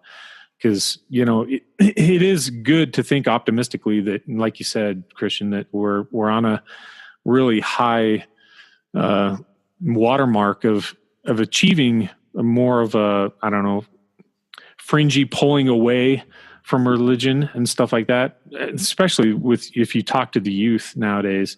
It's really, really wonderful to see and to hear sort of their outlook on things. And a lot of it is because of those of us that have kind of run the gauntlet and had our own faith crises, and we can pull them out a little bit earlier and say, you know, I think your life is going to be way more beneficial than having to deal with this identity faith crisis shit. And so let's just give you a leg up on that. And I think that's nice. Cool. All right. Thanks, guys. Oh no, did we just have somebody join? We're done. Christina Peterson, Jordan's wife. No, that's with an E. All right. Well, thanks, guys. Enjoyed the conversation. We're going to do another one of these on Sunday.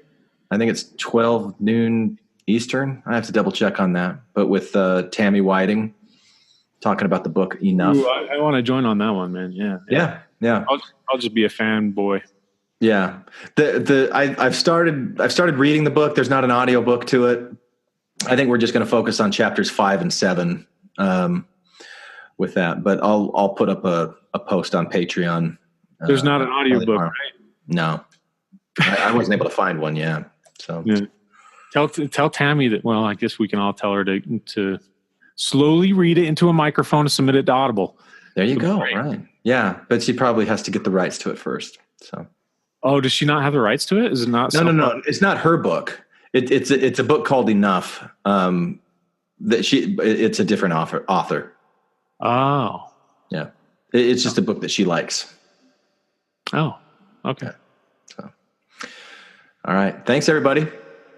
Thanks, guys. Thank you so much. Talk to y'all later. Bye. All right. Did you like that conversation? Was that a good one? I'll be honest with you. I just skipped to the end to record this part. I still haven't listened to it. I'm going to go for a hike a little bit later today, and I'll listen to it then. But I want to read this comment. It's kind of a long one from Claudia. Claudia lives in Norway. The timing didn't work out for her to be on this episode, but hoping that we can find a time next week where Claudia can join. And you may remember Bob and I had a conversation with her. I think it was called Grumpy Old Men or something like that this last summer, July, August, sometime around there. So Claudia says, I got to listen about halfway through the clips that Glenn put together. It's been a while since I watched the conversation on YouTube. There were 2 of them in Vancouver, so I can't remember what they discussed in each one, but here are my quick thoughts, which hopefully aren't too incoherent or irrelevant to the conversation you guys will be having tonight. Well, Claudia, now everybody's heard the conversation we had tonight, and now we're going to hear your thoughts, and so we'll know whether or not... Maybe I should do a poll. We can say how irrelevant or incoherent are Claudia's thoughts. I'm just kidding. All right, so just wanted to start off by saying how much I love... how I love how the audience cheers wildly when Peterson steelmans Harris's view. And I'm not sure which steelman you're talking about, because I did start watching the beginning of part 2, and they both kind of steelman, which I don't think I'd ever heard that term before. It's a response to straw man, where you're steelmanning is a way that you restate what the other person's saying to try to reinforce at least that you understand their position, right? So you loved it when the audience responded to Peterson steelmanning Harris's view. I don't think it was a display of support for one team over another, but rather an indication of the hunger that people have for this type of long-form conversation. These conversations are brain orgasms. Is there another kind of orgasm? They're all kind of brain orgasm, right? A brain orgasm for all of us who have been starved of intellectual stimulation and fed nothing but Sunday school or debate for the sake of scoring points. Yep. In one of my previous comments, I mentioned how these guys make me feel like that meme with the guy walking with his girlfriend. I'm still holding hands with Harris, but Peterson somehow gets my head turning via his view of the role that myth has played in our evolution. This sort of goes along with Brett Weinstein's challenge to Richard Dawkins' view that religion as simply a mind virus.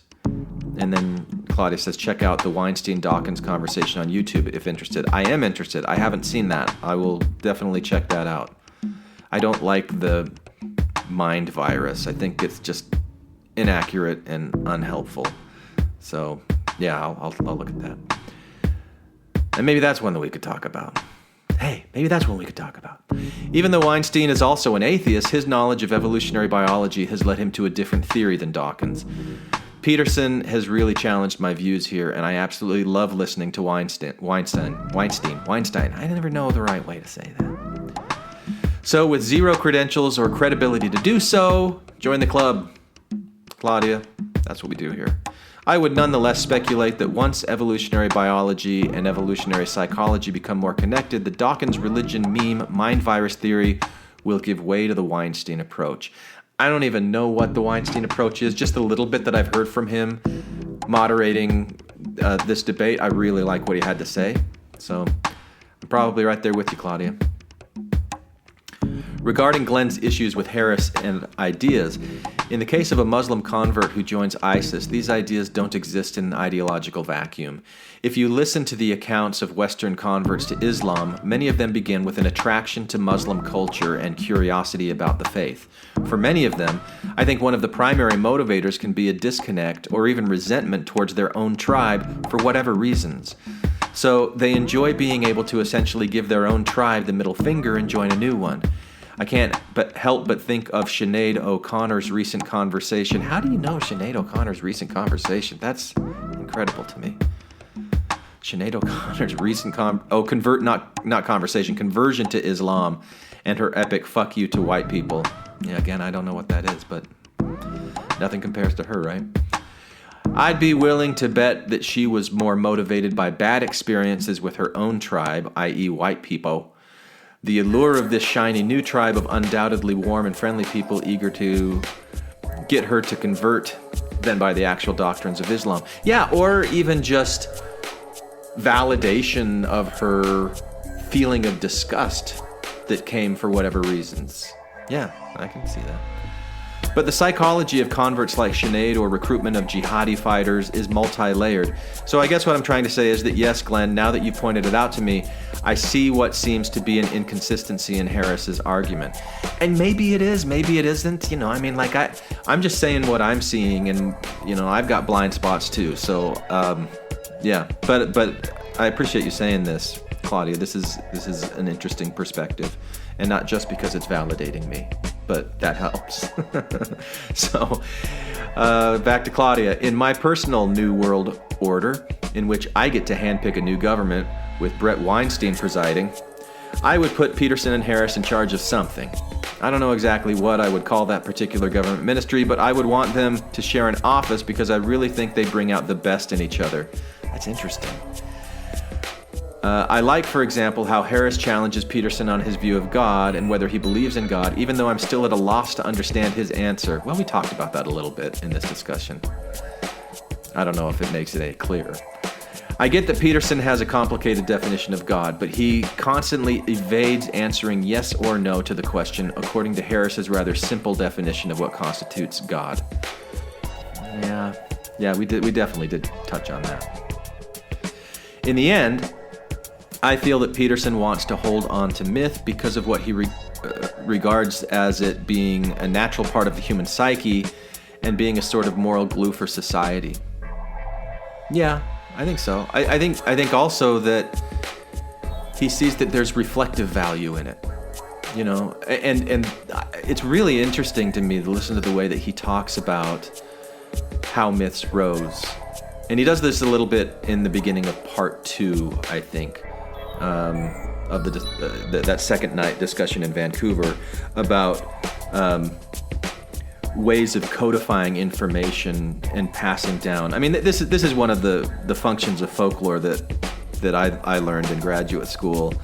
That folklore often serves as a way of teaching lessons or reinforcing social norms. So if you have certain behaviors that are beneficial to the group, you would want to reinforce those through stories.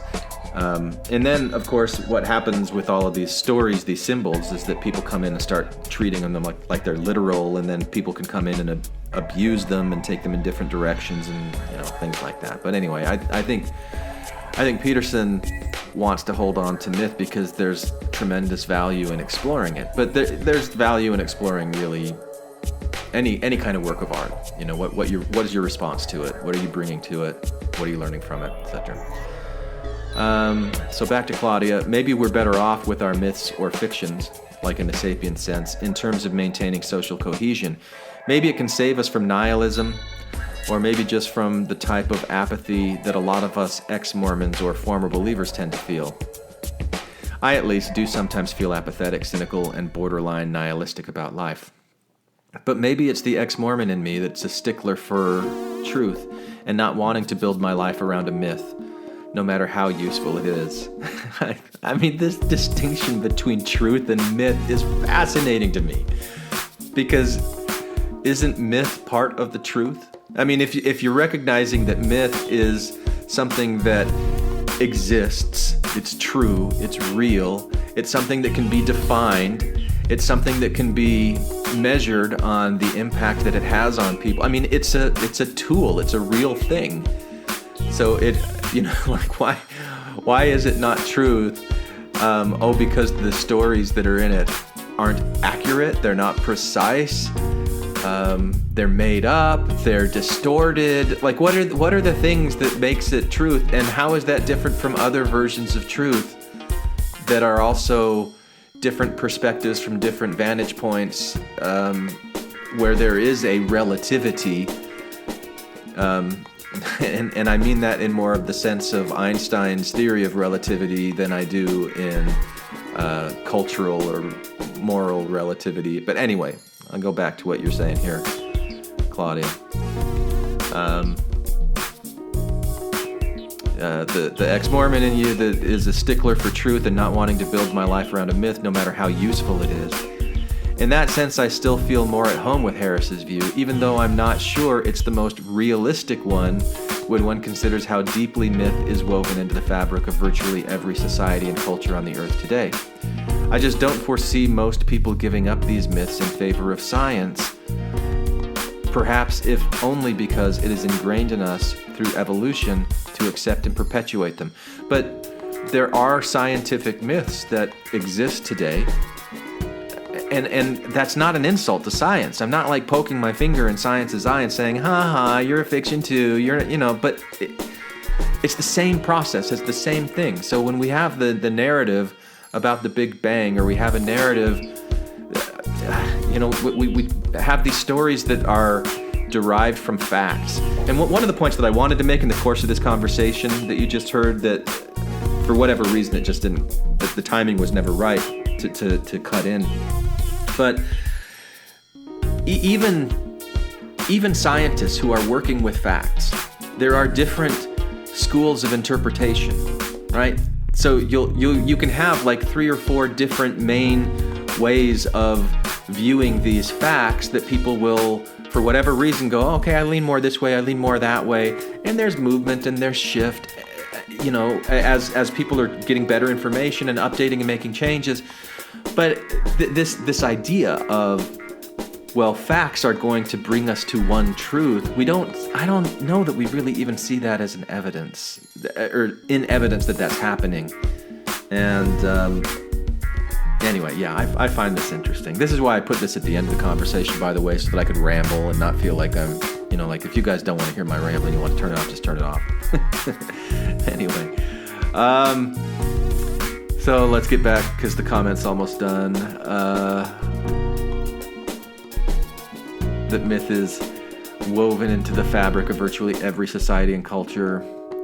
I just don't foresee most people giving up these myths in favor of science, if only because it's ingrained in us through evolution to accept and perpetuate them. Oh, and that was just have a good night all. Can't wait to listen to the conversation.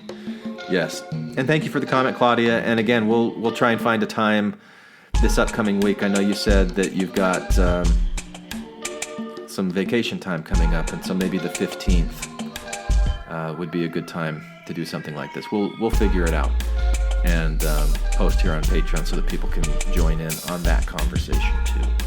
And maybe what we could do is focus on the Weinstein-Dawkins view. And if it feels like doing more Harris and Peterson is beating a horse that's already been beaten to death. So we'll see how that goes. Anyway, thank you, Patreon supporters, for being here and contributing to all of this content and sharing your views with me and with the rest of us. And thank you for listening to Infants on Thrones. We'll talk again later. Welcome back to Infant Nursery Hour. You want someone to preach to you? With your host, Glenn Ostland. You want religion, do you? It's sharing time. There will be many willing to preach to you the philosophies of men mingled with humor. Yeah. You can buy anything in this world. Welcome back to Infants on Thrones. Pardon the sound quality here. I'm recording this on my built-in microphone on my laptop. I'm in a hotel room right now.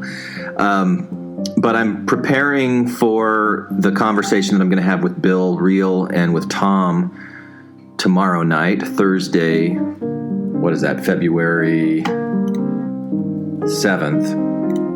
We're going to be starting at 6:15 p.m. Arizona time, so that's 5:15 if you're in LA, that's 8:15 if you're on the East Coast. And that's going to be available for a live Patreon sit-in and contribution if any of you have things that you want to add to the conversation as we're going through it. So what I'm going to do today is I'm pulling out the different clips from this 2-hour conversation between Jordan Peterson and Sam Harris that I want us to focus on.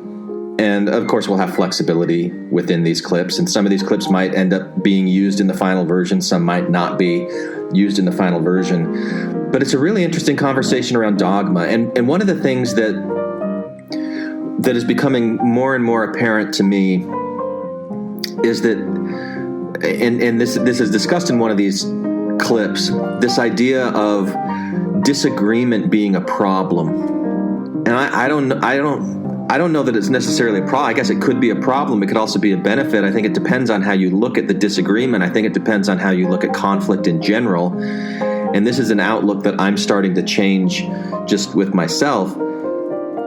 But I think we focus, like each one of us focuses on different things when we're observing the world around us. And even a conversation like this between Jordan Peterson and Sam Harris, we're picking up different things for whatever reason. We might be interested in different things. We have different experiences and different backgrounds. And so these words that they're saying, these ideas that they're talking about mean something different, even if it's just slightly different to each one of us. And so there's a value to me in sharing our differences with each other, sharing our different perspectives, seeing where those areas of conflict are, and being open to understanding, well, what does that mean about me? Why is it that I'm seeing the things that I'm seeing?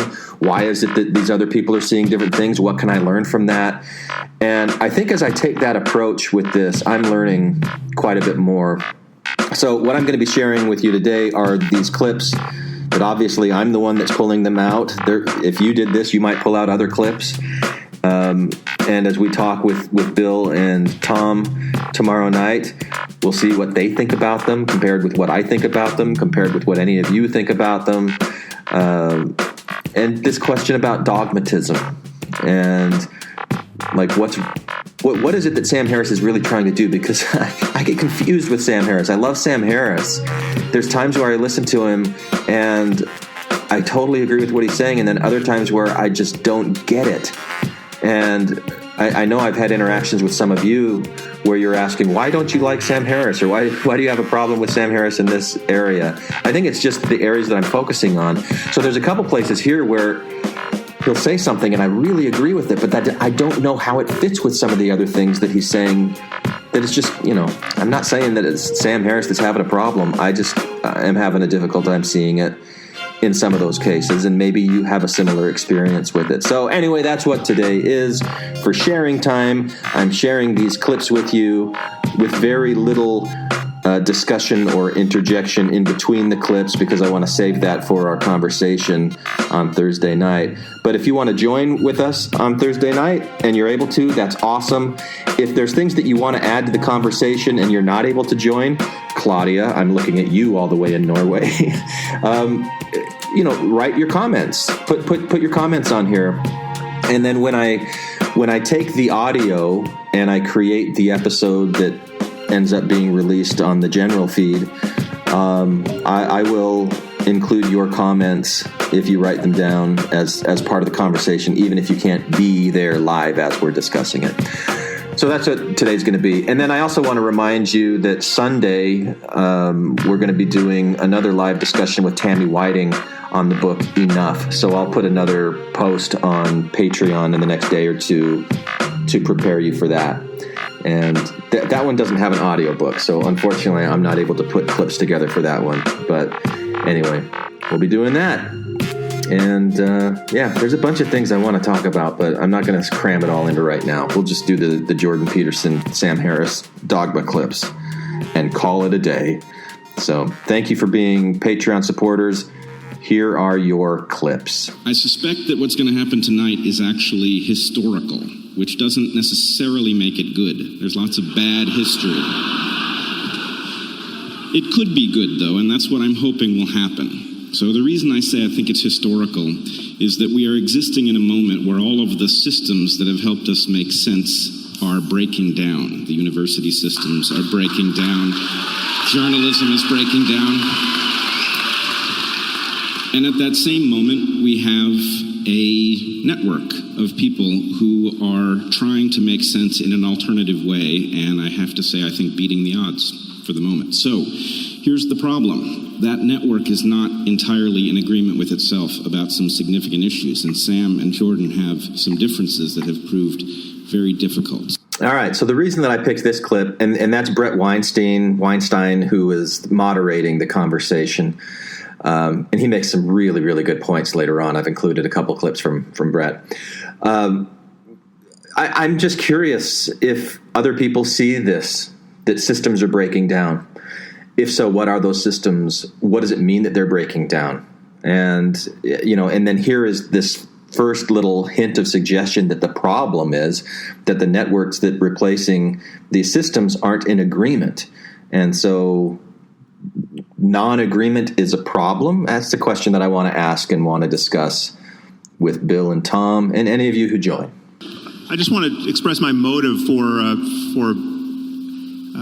helping to stage these events, and because I reached out to Jordan, and it really was born of seeing him in conversation with people other than myself. I saw him do a podcast with Joe Rogan. I saw him speak to Dave Rubin. I saw him speak with Brett on Rogan's podcast. And I had so much admiration for him in those conversations. 90% of what he said in those conversations struck me as really wise and useful and well-intentioned. And 10% didn't.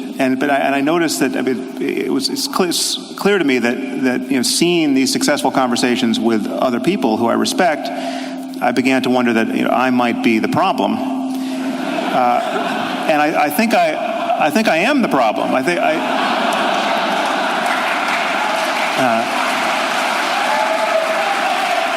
Well, before you applaud, maybe I didn't mean that quite the way you took it. I think it's a good sort of problem for Jordan to have, because it's what happens on those 10% moments and what doesn't happen that I think made our conversation so hard, and I think there is stuff to clarify between us. So I look forward to doing that, and thank you, Jordan, for agreeing to do this. And again, here we have this idea of a problem being that they don't agree, and that they need to agree in order for that 10% or whatever Sam Harris says that he disagrees with. I also am curious, what do you think the audience was responding to when they were applauding so loud that Sam Harris is a problem or the problem in the equation there? And then what is it that you heard Sam say in response to that? What does he think his role is and the difference between the conversations that he's had and these other podcasters have had with Jordan Peterson? I think that could be an interesting conversation, but a brief one, because there's meatier stuff to get to. Carl Rogers said, the psychologist, was that a good way to have a discussion with someone is to tell them what you think they think until they think that what you said reflects what they said. But this is a really useful thing to know if you're ever having a discussion with an intimate partner, for example, is that you have to put their argument back to them in terms they agree with. It's very difficult. So I'm going to try to do that. And so the first thing is, I think that partly what's driving you, if this is accurate, is that you want to ground a structure of ethics in something solid. And there's two things you want to avoid, two catastrophes, let's say. One is the catastrophe that you identified with religious fundamentalism, and the other is the catastrophe that's associated with moral relativism. Is that reasonable? Yeah, that's good. Okay, good. Okay, well, no, but it's... Okay, so it's crucially important that we get this right. Now, and that's something that I think we really agree on, because I've conceptualized that slightly different than you, and that might be relevant, but I think of that as a pathology of order and a pathology of chaos. So the terminology is slightly different, but I think we're working on the same axis. So that's the first thing. And then in order to do that, it seems to me that's your first priority. And then maybe your second priority is something like, you see undue suffering in the world, plenty of it, and you would think that things would be better if that wasn't the case, and that this morality, whatever it's going to be, is at least going to ground itself in part on the presupposition that the less undue suffering in the world, the better. Is that also reasonable? Yeah, I would just add to that the positive side of the continuum as well. So as you know, the phrase I use, or the word I use for this is well-being. Yep. And I know from having, I don't think we spoke about this on my podcast, but from having seen you in other interviews, I think you think that phrase doesn't capture everything one could reasonably want. But I think it does. I mean, it's an elastic suitcase term for a reason, and it's actually, in reading your book, I realize there's a point of contact here because you use the word being, capital B being, with as though it were imbued with significant gravitas. So for me, and I agree with you, that's an appropriate use of being. And for me, well-being is simply just the positive side of being. You know, there's the negative side, the suffering we want to mitigate. But I think however good consciousness can be in this universe, that the well-being for me subsumes all of those possibilities. Okay. There were a few things that jumped out to me in this clip. One, Sam Harris said something that well-being is an elastic suitcase term for reason. So he's using well-being and reason almost as synonyms. I'm not sure. Did you hear that too? And then when he's making the distinction between being and well-being, is that an important distinction to make? What is it actually doing to say that there's a specific type of being that he's interested in focusing on and not really focusing on another type of being? So maybe we could spend a little bit of time if that question interests anyone, or maybe it's just me.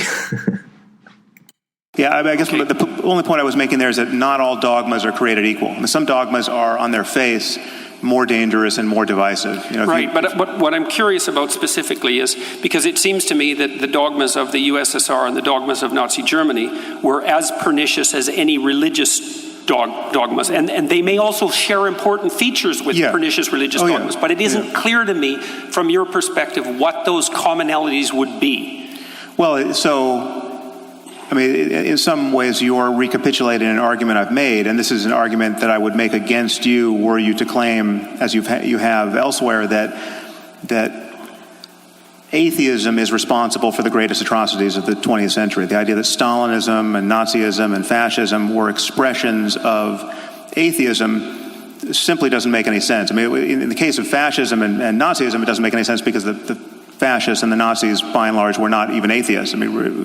Hitler wasn't an atheist, and he was talking about executing a divine plan, and he got lots of support from the churches, and the Vatican did nothing to stop him, and fascism, as you know, coexisted quite happily with Catholicism in Croatia and Portugal and Spain and Italy. But even in the case of Stalin, what was so wrong with that situation were all of the ways in which it so resembled a religion. You had a personality cult, you had dogmatism that held sway to a point where apostasy and blasphemy were killing offenses. The people who didn't toe the line were eradicated, and so to take a more modern example, North Korea is a religious cult. It just doesn't happen to be a one that is focused on the next life or supernatural claims of magic.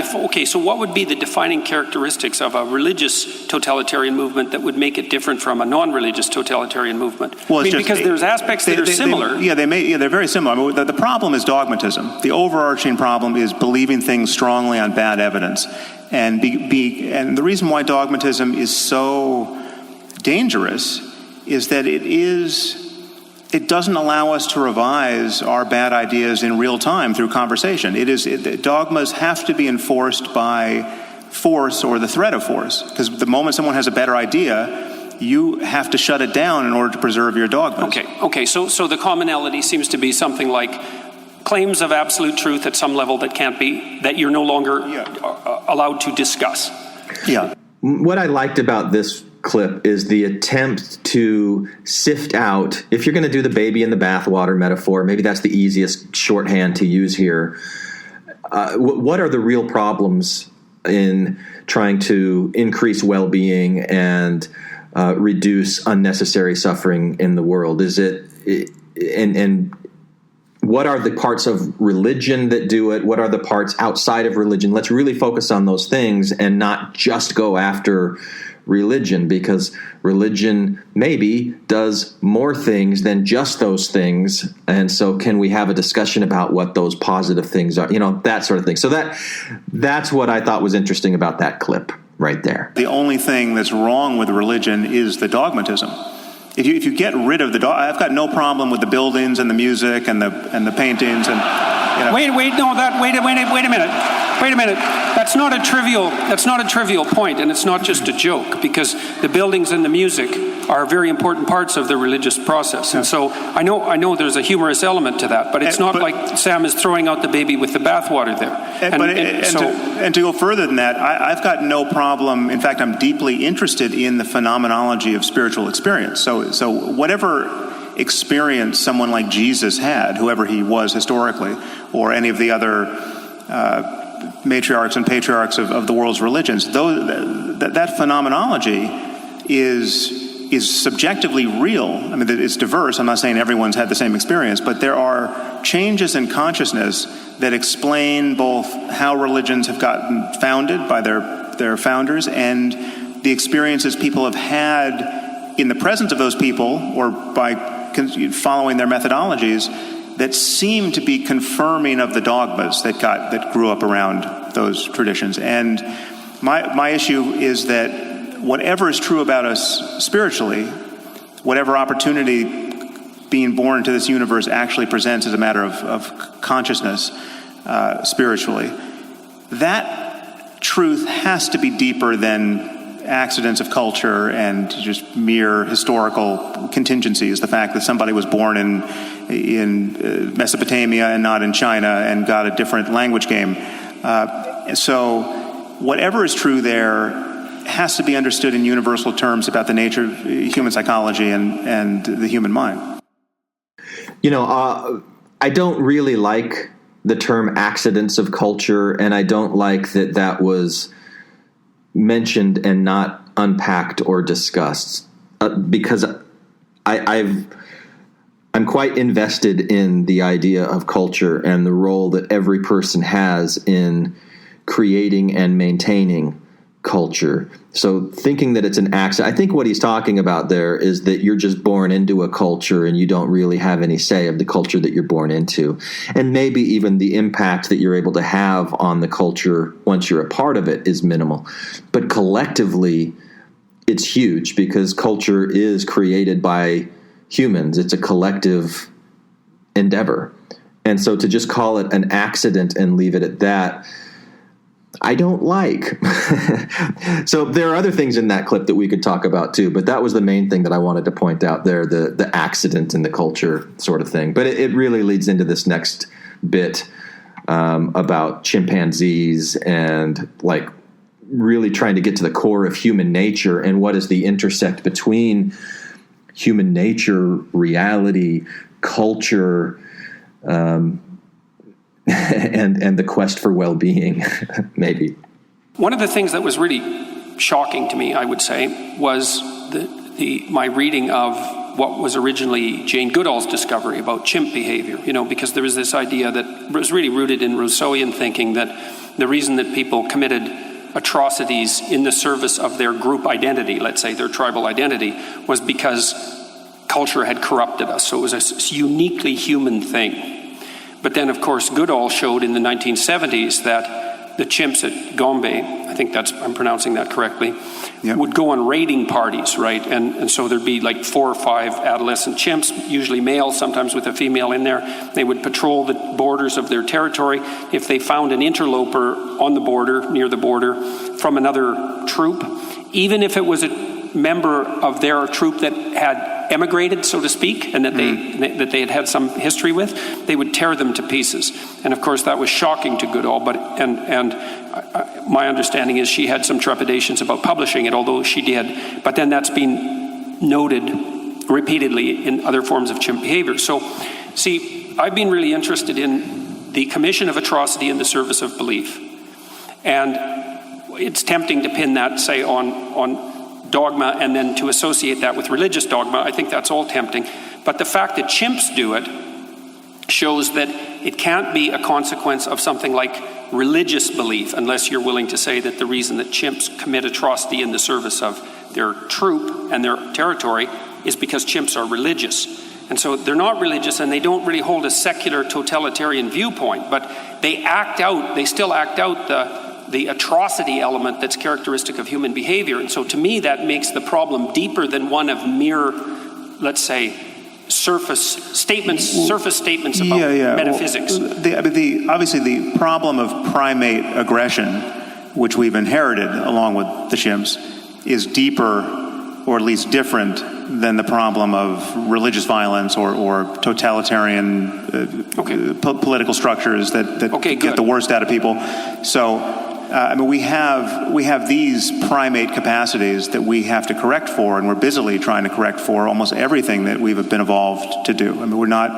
We don't like the state of nature for good reason, and virtually everything that's good about human life is born of our, I would argue, culture-based and highly intelligent and necessary effort to mitigate what is in fact natural for us. And there's nothing more natural than tribal violence, which of the sort that you're describing in chimps. Okay, so then it also seems like we agree that the core element of tribal alliance, which would have its roots, say, in the chimpanzee proclivity to, or its analog in the chimpanzee proclivity to identify with the dominance hierarchy of the troop, is something that's a source of the proclivity for human social aggression that's independent of its, at least independent of any obvious religious substrate.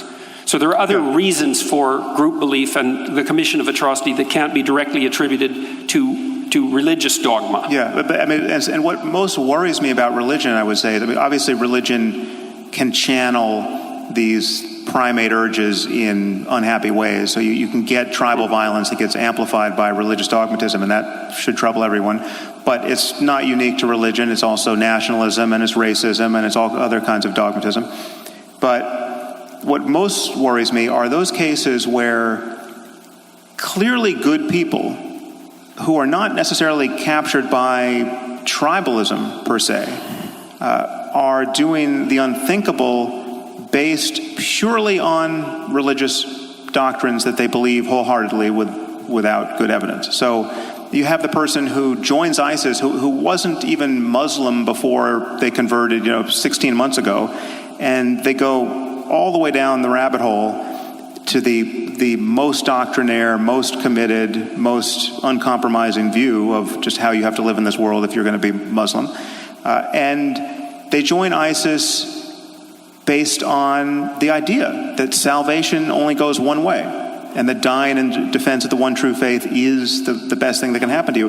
There's no question that there are individuals who have made that journey. In fact, there are individuals by the thousands who have made that journey.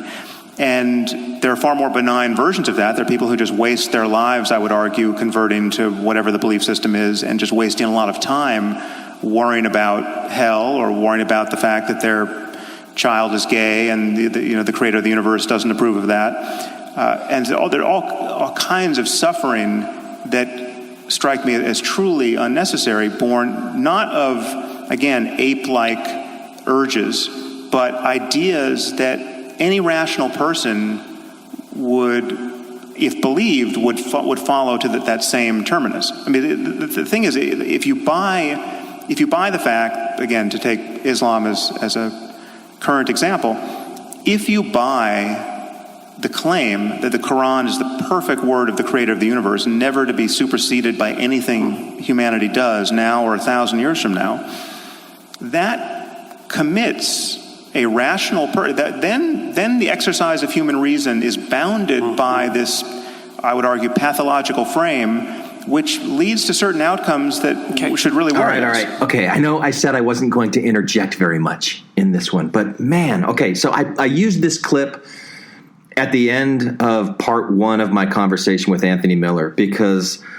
the chimp proclivity for attacking people outside of their tribe, that Sam Harris in this clip, he admits that that's something that we inherited, but then he moves away from it. And so, like the previous clip where it talks about the importance of understanding the human mind and human psychology, this is where I just don't understand. I don't understand why he takes this in the direction that he takes it, because he says, and I should go back and listen to get the specific words that he used, but he's talking about people who are not motivated by tribalism per se, or they're not subscribed to tribalism per se. What does that even mean? and he talks about that their interests are purely ideological. He uses this word pure. I've got to find it again. Obviously, the problem of primate aggression, which we've inherited along with the chimps, is deeper, or at least different, than the problem of religious violence or totalitarian political structures that get the worst out of people. Okay, now why are we saying that this is obvious? Why, Sam, are you saying obviously it's much deeper than these other like expressions, whether it's religious or secular, of dogmatism is basically what he's talking about?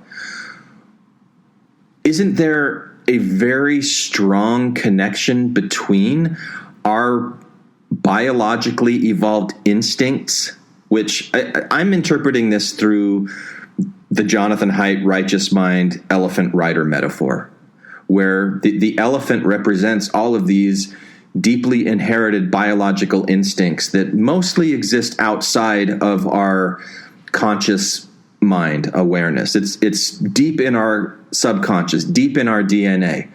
It gives us these gut feelings of repulsion to things that seem other, that seem like they're outside, and we inherit this. And so how is it? And so I agree that it's deeper than these things, but not that it's different than these things. That then, whether remember the metaphor that Jonathan Haidt uses, that the writer will create post hoc narratives to explain why the elephant is doing what it's doing. So the writer in that analogy is the intellect, it's the reason, and it's trying to interpret why our subconscious instincts are making us feel or do things that we don't quite understand with our reason or intellect. And so we make up these stories after the fact that usually are wrong. These stories are usually wrong, whether it's a religious story, whether it's a secular story, but it's still being driven by these biological instincts. And I think that's the point that Jordan Peterson was making when he says, if you look at the chimps doing this, then you can't really blame it on religion. But Sam continues on and he says, well, but these are separate things. These are obviously separate things. And there has to be some realm where somebody can use their reason or intellect, the metaphorical writer, to control the elephant and change the elephant. But that goes against what Jonathan Haidt's findings were in The Righteous Mind. And if you haven't read The Righteous Mind and you think that Jonathan Haidt's just making up this story about an elephant and a rider without any substantial scientific data behind it, go read the book. He's not making it up. It's not just a silly little metaphor. It's pretty solid from what I can see. Again, my focused perspective. If you can see something different and show it to me, I would love to see that and adjust the way that I am looking at this. But this is why I'm having a disconnect with what Sam Harris is saying. And there's a few other things that I want to highlight. There's another part of that last clip that I want to find some of the language that he uses. So hang on a second here. And what most worries me about religion, I would say, that obviously religion can channel these primate urges in unhappy ways. So you can get tribal violence that gets amplified by religious dogmatism, and that should trouble everyone. But it's not unique to religion. It's also nationalism, and it's racism, and it's all other kinds of dogmatism. But what most worries me are those cases where clearly good people who are not necessarily captured by tribalism per se are doing the unthinkable based purely on religious doctrines that they believe wholeheartedly without good evidence. All right. The first thing, if I'm hearing Sam Harris right, he's saying that these urges can be channeled through religion, right? That like the religion exists and then it's bringing out the worst of these instincts. And he does talk about how important it is to try to overcome the worst parts of our inherited nature. I've got no problem with that. The question is how. And pardon me. And can we agree on how much of what we do is based on our inherited nature and how much control we actually have with our rational mind. It's the elephant and the rider metaphor again. I don't necessarily see it that religion channels these things. Because that the way that I picture that in my mind is kind of like religion is created independently of this, and then it reaches down and it grabs into this subconscious pool of instincts and it pulls out these things. I think that what happens is that the instincts come first, and in an effort to try to make them have some kind of a meaning, religion is adopted, and sometimes the religion, for those of us who were born into the church, is superimposed on us from a very young age. And it's, as we're becoming aware of these instincts that we've inherited, we're also being given immediately this narrative to explain what it means. And it's a fiction, so we grow up thinking that the Holy Ghost is this feeling of enlightenment or elevation emotion that Anthony talked about. And that's our narrative. But I don't think it starts with the narrative and then goes down to the instincts in quite that sense. And so I don't think that you can just focus on the narrative as a way to really get to those negative instincts that need to change. And so when Sam Harris says that there are otherwise good people who aren't bound up by tribalism per se, I'm thinking, but those are really, really deeply held instinct. How do you know when you're looking at somebody that they're not bound up by tribalism? Because they're telling a different narrative, they're telling a different story, but you don't know what they're actually carrying around inside of them. And we're talking about us. I'm talking about me. I don't even know my own tribalism in my gut, like repulsion to others. And we think, oh, well, we shouldn't be racist, or we shouldn't be sexist, or we shouldn't be this-ist. But it all stems with this really deeply inherited aversion to the other, I think. And so when Sam Harris says that they're doing horrible things purely in the name of religion, okay, you're creating a straw man there, because nothing is purely in the name of this fictional narrative that's being created to try to post hoc explain the impulses and the instincts. So that's what confuses me. Like I hear other things that Sam Harris says, and I would think that he would agree with this, and then he doesn't, and so I don't understand why. So I'll leave it at that. I'll be interested to hear, Bill and Tom, if you have any insights on that, any of the rest of you, if you have any insights on that, because this is a really interesting part of the conversation for me. But it's not the only one. So let's get to the other clips, and I'll only do about 3 or 4 more.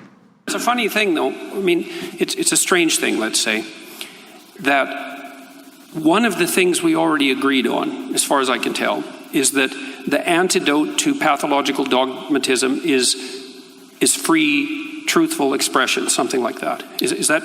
Yeah. Okay. Yeah. But one of the things I would say that's absolutely crucial to Christianity in particular is the notion that the thing that's redeeming is exactly that, and it doesn't matter. So it's universal truth. Now, if we both agree on that, the idea that the free expression of truthful speech is the antidote, let's say, both to nihilism and to totalitarianism, then the notion that might be embodied in something like the Word, which is truly, I think, the deepest of Christian ideas. How is that not the same claim? Now, let me elaborate it a little bit more completely. So here's the strange thing. First of all, I agree with you, by the way, about the danger of flying off the text, right? About as you move away from the text, your interpretation gets less and less constrained. And I think it's also the same danger as moving away from the facts, which is, I think, why you want to ground values in facts. So I get that argument, and I think it's accurate. But here's something strange, is that this notion that redemption is to be found in truthful speech is actually embodied in Christian mythology, let's say, as a personality and not as an idea. It's actually something that you embody and act out. It's not just an idea. And that's why there's an emphasis on the idea of the embodiment of the Word in flesh. It's a very sophisticated idea. I mean, it's an insanely sophisticated idea. So, and there's one more thing. Okay, so look, you've made the case, and I hope we can really get to this, because this is the really tough part of our discussion, I think, is that you want to ground the world of values in something that's true. We could say objectively true, but let's just say true for a minute. And I share that desire, but the problem is that I can't see, and you actually state this in your book, I can't see how you can interpret the world of facts without an a priori interpretive structure. And this is an old philosophical claim. It's not unique to me. It's the claim of Kant, for example, that you can't get directly from the fact to the value because there's an interpretive framework that mediates between you and the facts. And so first of all, I'd like to know if you accept that proposition.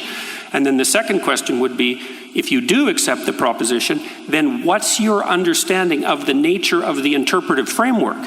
Because I think it's best understood, at least in part, as a personality. Opinion. Or as a story. This was the most crucial question that was asked in the entire course of this 2-hour discussion.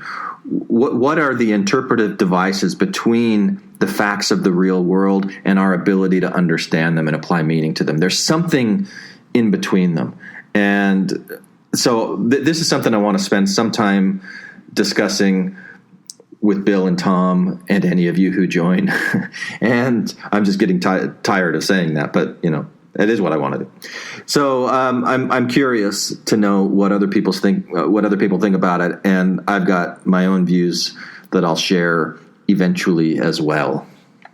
It is very consistent with what you're about to hear in this next clip from the moderator, Brett Weinstein. And he's talking about heuristics. And if you're not familiar with that term, heuristics just means something. It's a tool or a device that helps you come to meaning. It helps you understand something. So I think the first time that I ever learned about heuristics, it was like a Sherlock Holmes thing, where Sherlock Holmes has this magnifying glass in a lot of the early depictions of him that I saw as a kid, where he's looking through this magnifying glass to discover clues, and that magnifying glass was explained to me as being a heuristic device. So it's very consistent with what Jordan Peterson was asking: what are the interpretive mechanisms that help us understand the real world? What are these heuristic devices? So that's what Brett is about to talk about here. Let's swap out the idea of metaphorical truth for something a little harder-headed. Heuristics, right? We have heuristics. We use them to perceive the world. They're often highly reliable. In fact, almost everything that you believe that lets you operate has to be a heuristic of some kind. I mean, if you decided to learn to drive and you got into the car and they said, okay, well, it's all quarks out there, right? You need to understand how quarks interact with each other. Not useful. Yeah. Right, not useful, right? What you need are some heuristics in which you can stipulate that there's something called a vehicle out there, and you don't have to be overly precise about what it is, and you learn to avoid it. Okay? The heuristics vary a lot in quality. Some of them are really good. The periodic tables are really good. Okay? The idea of gravitational potential energy is kind of crappy, right? If I have a phone on a table here, I can tell you how much potential energy it has by measuring its mass and its distance from the ground, but if I've got a hole at one depth on one side of the table and another depth on the other side of the table, I can't calculate it because it's a crappy heuristic. Works well enough in regular stuff. Right. Now here's the question. What if these religious texts are heuristics through which most people simplify calculations that they are in no position to do based on the limited amount that they are capable of perceiving, the amount that they understand about the things that are in play. So they're deploying these heuristics maybe to reduce things that degrade well-being. If it were true that religious heuristics increased well-being by allowing people to actually, on average, operate in the world in a way that increased well-being, what would you say about them then? And if you want to go back and hear what Sam Harris has to say in response to that question, I put the link on the original post. You can go back and listen to the entire conversation. I just wanted to pose that question for our group, to have that discussion with our group, and we can bring in things that Sam says about it. I need to listen back to it again myself. I remember the first time I heard it, I wasn't very satisfied with his answer. I thought that it went in directions that didn't really address what the question was. But this next clip is the result of one of those directions, and I'm really glad it went in that direction because I really like what is said here. It's funny. It's interesting. I can see both sides where Sam Harris is coming from, where Jordan Peterson is coming from, but it's this question about, okay, Jordan Peterson, you confuse the hell out of everybody by saying that you believe in God or that you act as if there is a God. What the hell do you mean? What does God mean to you? And this is broken up into 2 clips. So the first one, you're going to hear the answer and a little bit of discussion after that.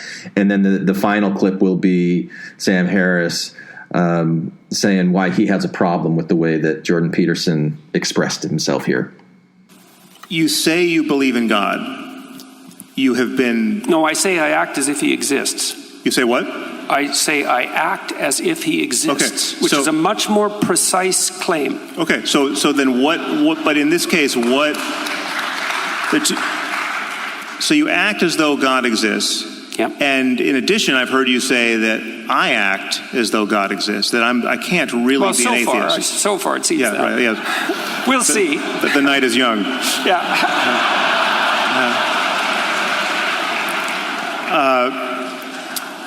So in that sense, I'm not really an atheist. I've heard you say this. So that well, some of you is. Well, if I were really an atheist, I would be far more poorly behaved than in fact I am. Right? I would be like Raskolnikov committing murders and assuming there was nothing wrong with it. It would be more likely, yes. Yeah. Okay. So wait, that's a big distinction. I need to know. Be more likely. What was that? It's a big distinction. That you would is very different than it would be more likely. Taking the safety off the gun is not the same thing as shooting it, right? Yeah. The temptations laid open to Raskolnikov would be more at hand. Okay. Just as they were to him. So, in what sense do you mean? What is the God that you act as though he, she, it exists, and what is the God-shaped thing I must have in my life to prevent me from being a quote real atheist? Well, okay. First of all, I have to point out that there's no possible way I can answer both those questions in 2 minminutes. Well, it's the same question. I mean, what do you mean by God? Okay. Well, I'm going to tell you some of the things that I mean by God. Okay. We do have to get to questions. Maybe we're going to do this tomorrow. Yeah, maybe this is where we start. Oh, God. Well, that was a pretty resounding no. It seems like that constitutes an audience question, wouldn't you say? All right. I tell you what.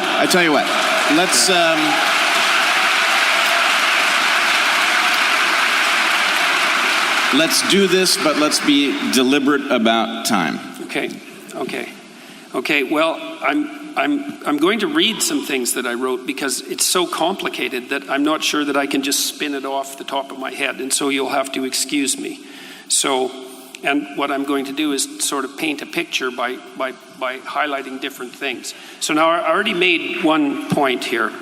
I made the point that part of the conception of God that underlies the Western ethos is the notion that whatever God is expressed in the truthful speech that rectifies pathological hierarchies. And that isn't all it does. It also confronts the chaos of being itself and generates habitable order. That's the metaphysical proposition. And that's best conceptualized as at least one element of God. And so I would think about it as a transcendent reality that's only observable across the longest of time frames, the longest of iterated time frames, to your point. So here's some propositions, and they're complicated, and they need to be unpacked. So I'm just going to read them, and that'll have to do for the time being.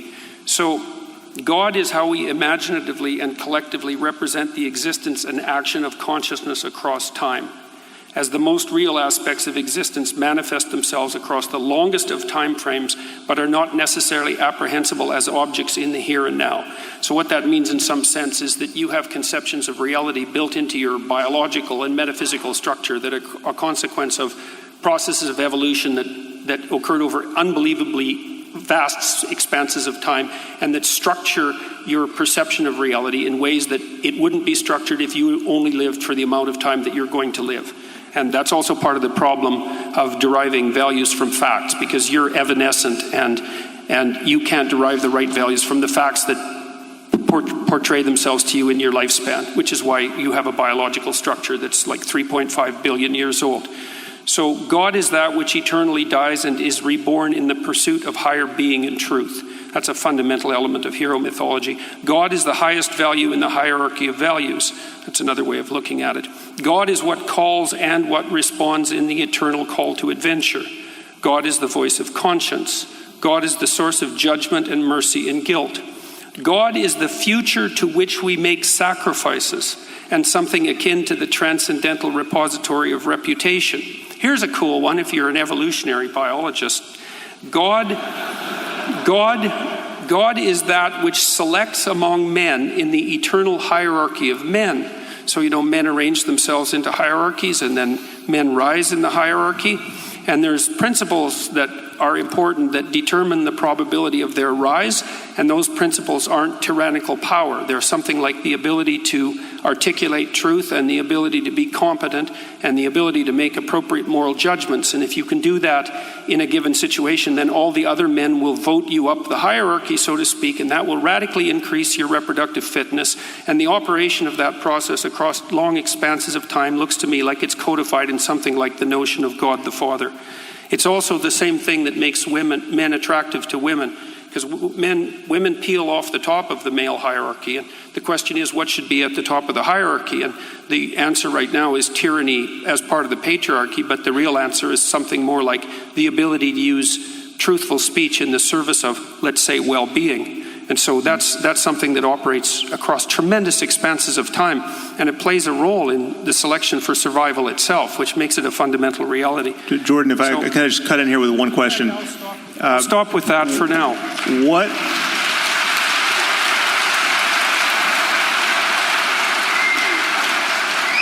So I was not hearing in that list of attributes a God who could care if anyone masturbated.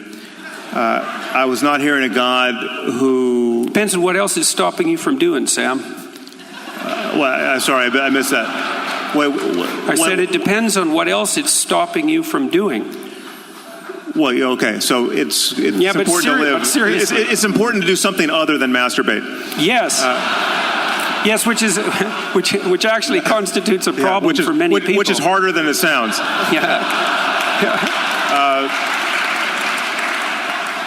I'm not hearing a God, a personal God who can possibly hear anyone's prayers, much less answer them, right? And so I'm wondering what percentage of religious people who would say, "Oh yeah, I believe in God and it's the most important thing in my life."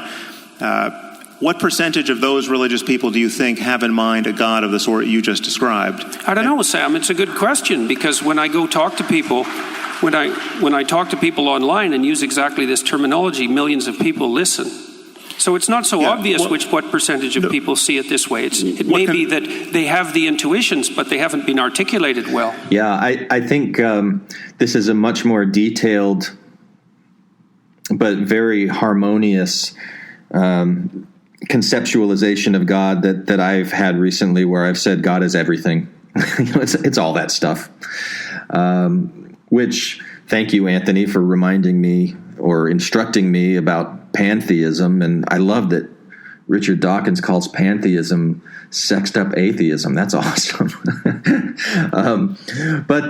So I think we'll spend some time with Bill and Tom talking about God, what God means to us. And I know the last time that Bill and I spoke, we talked about this a little bit this past July or August, whenever that last conversation was.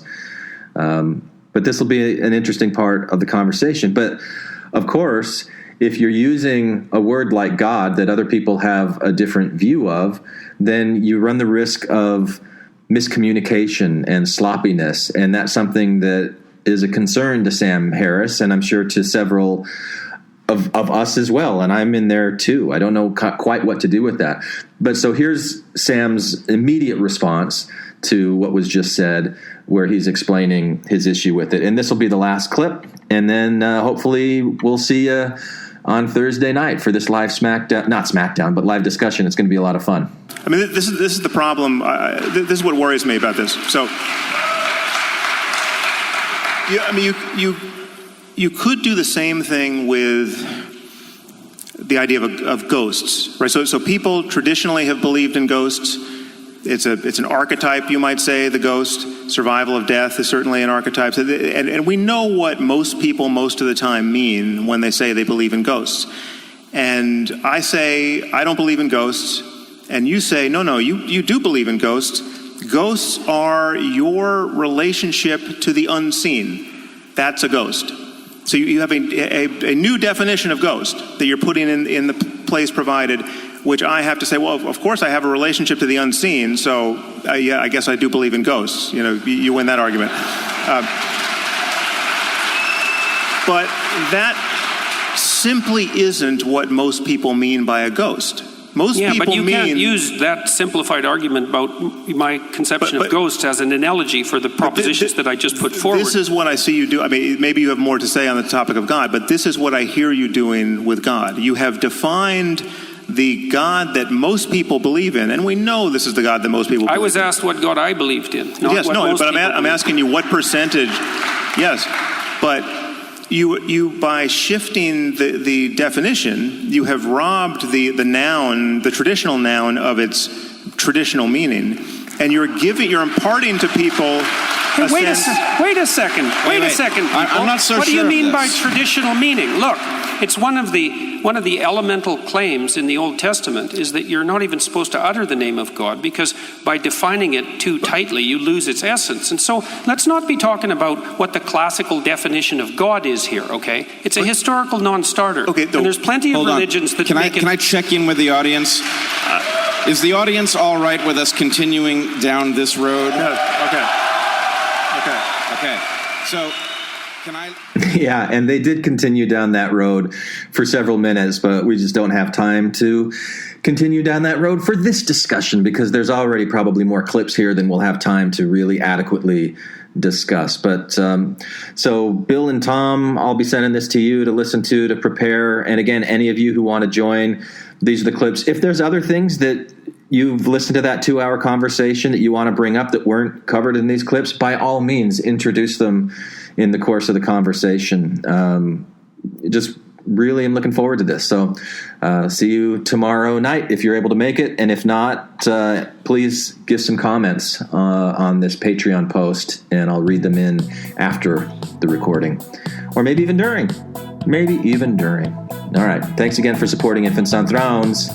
Hi, this is Debbie from South Jordan, Utah.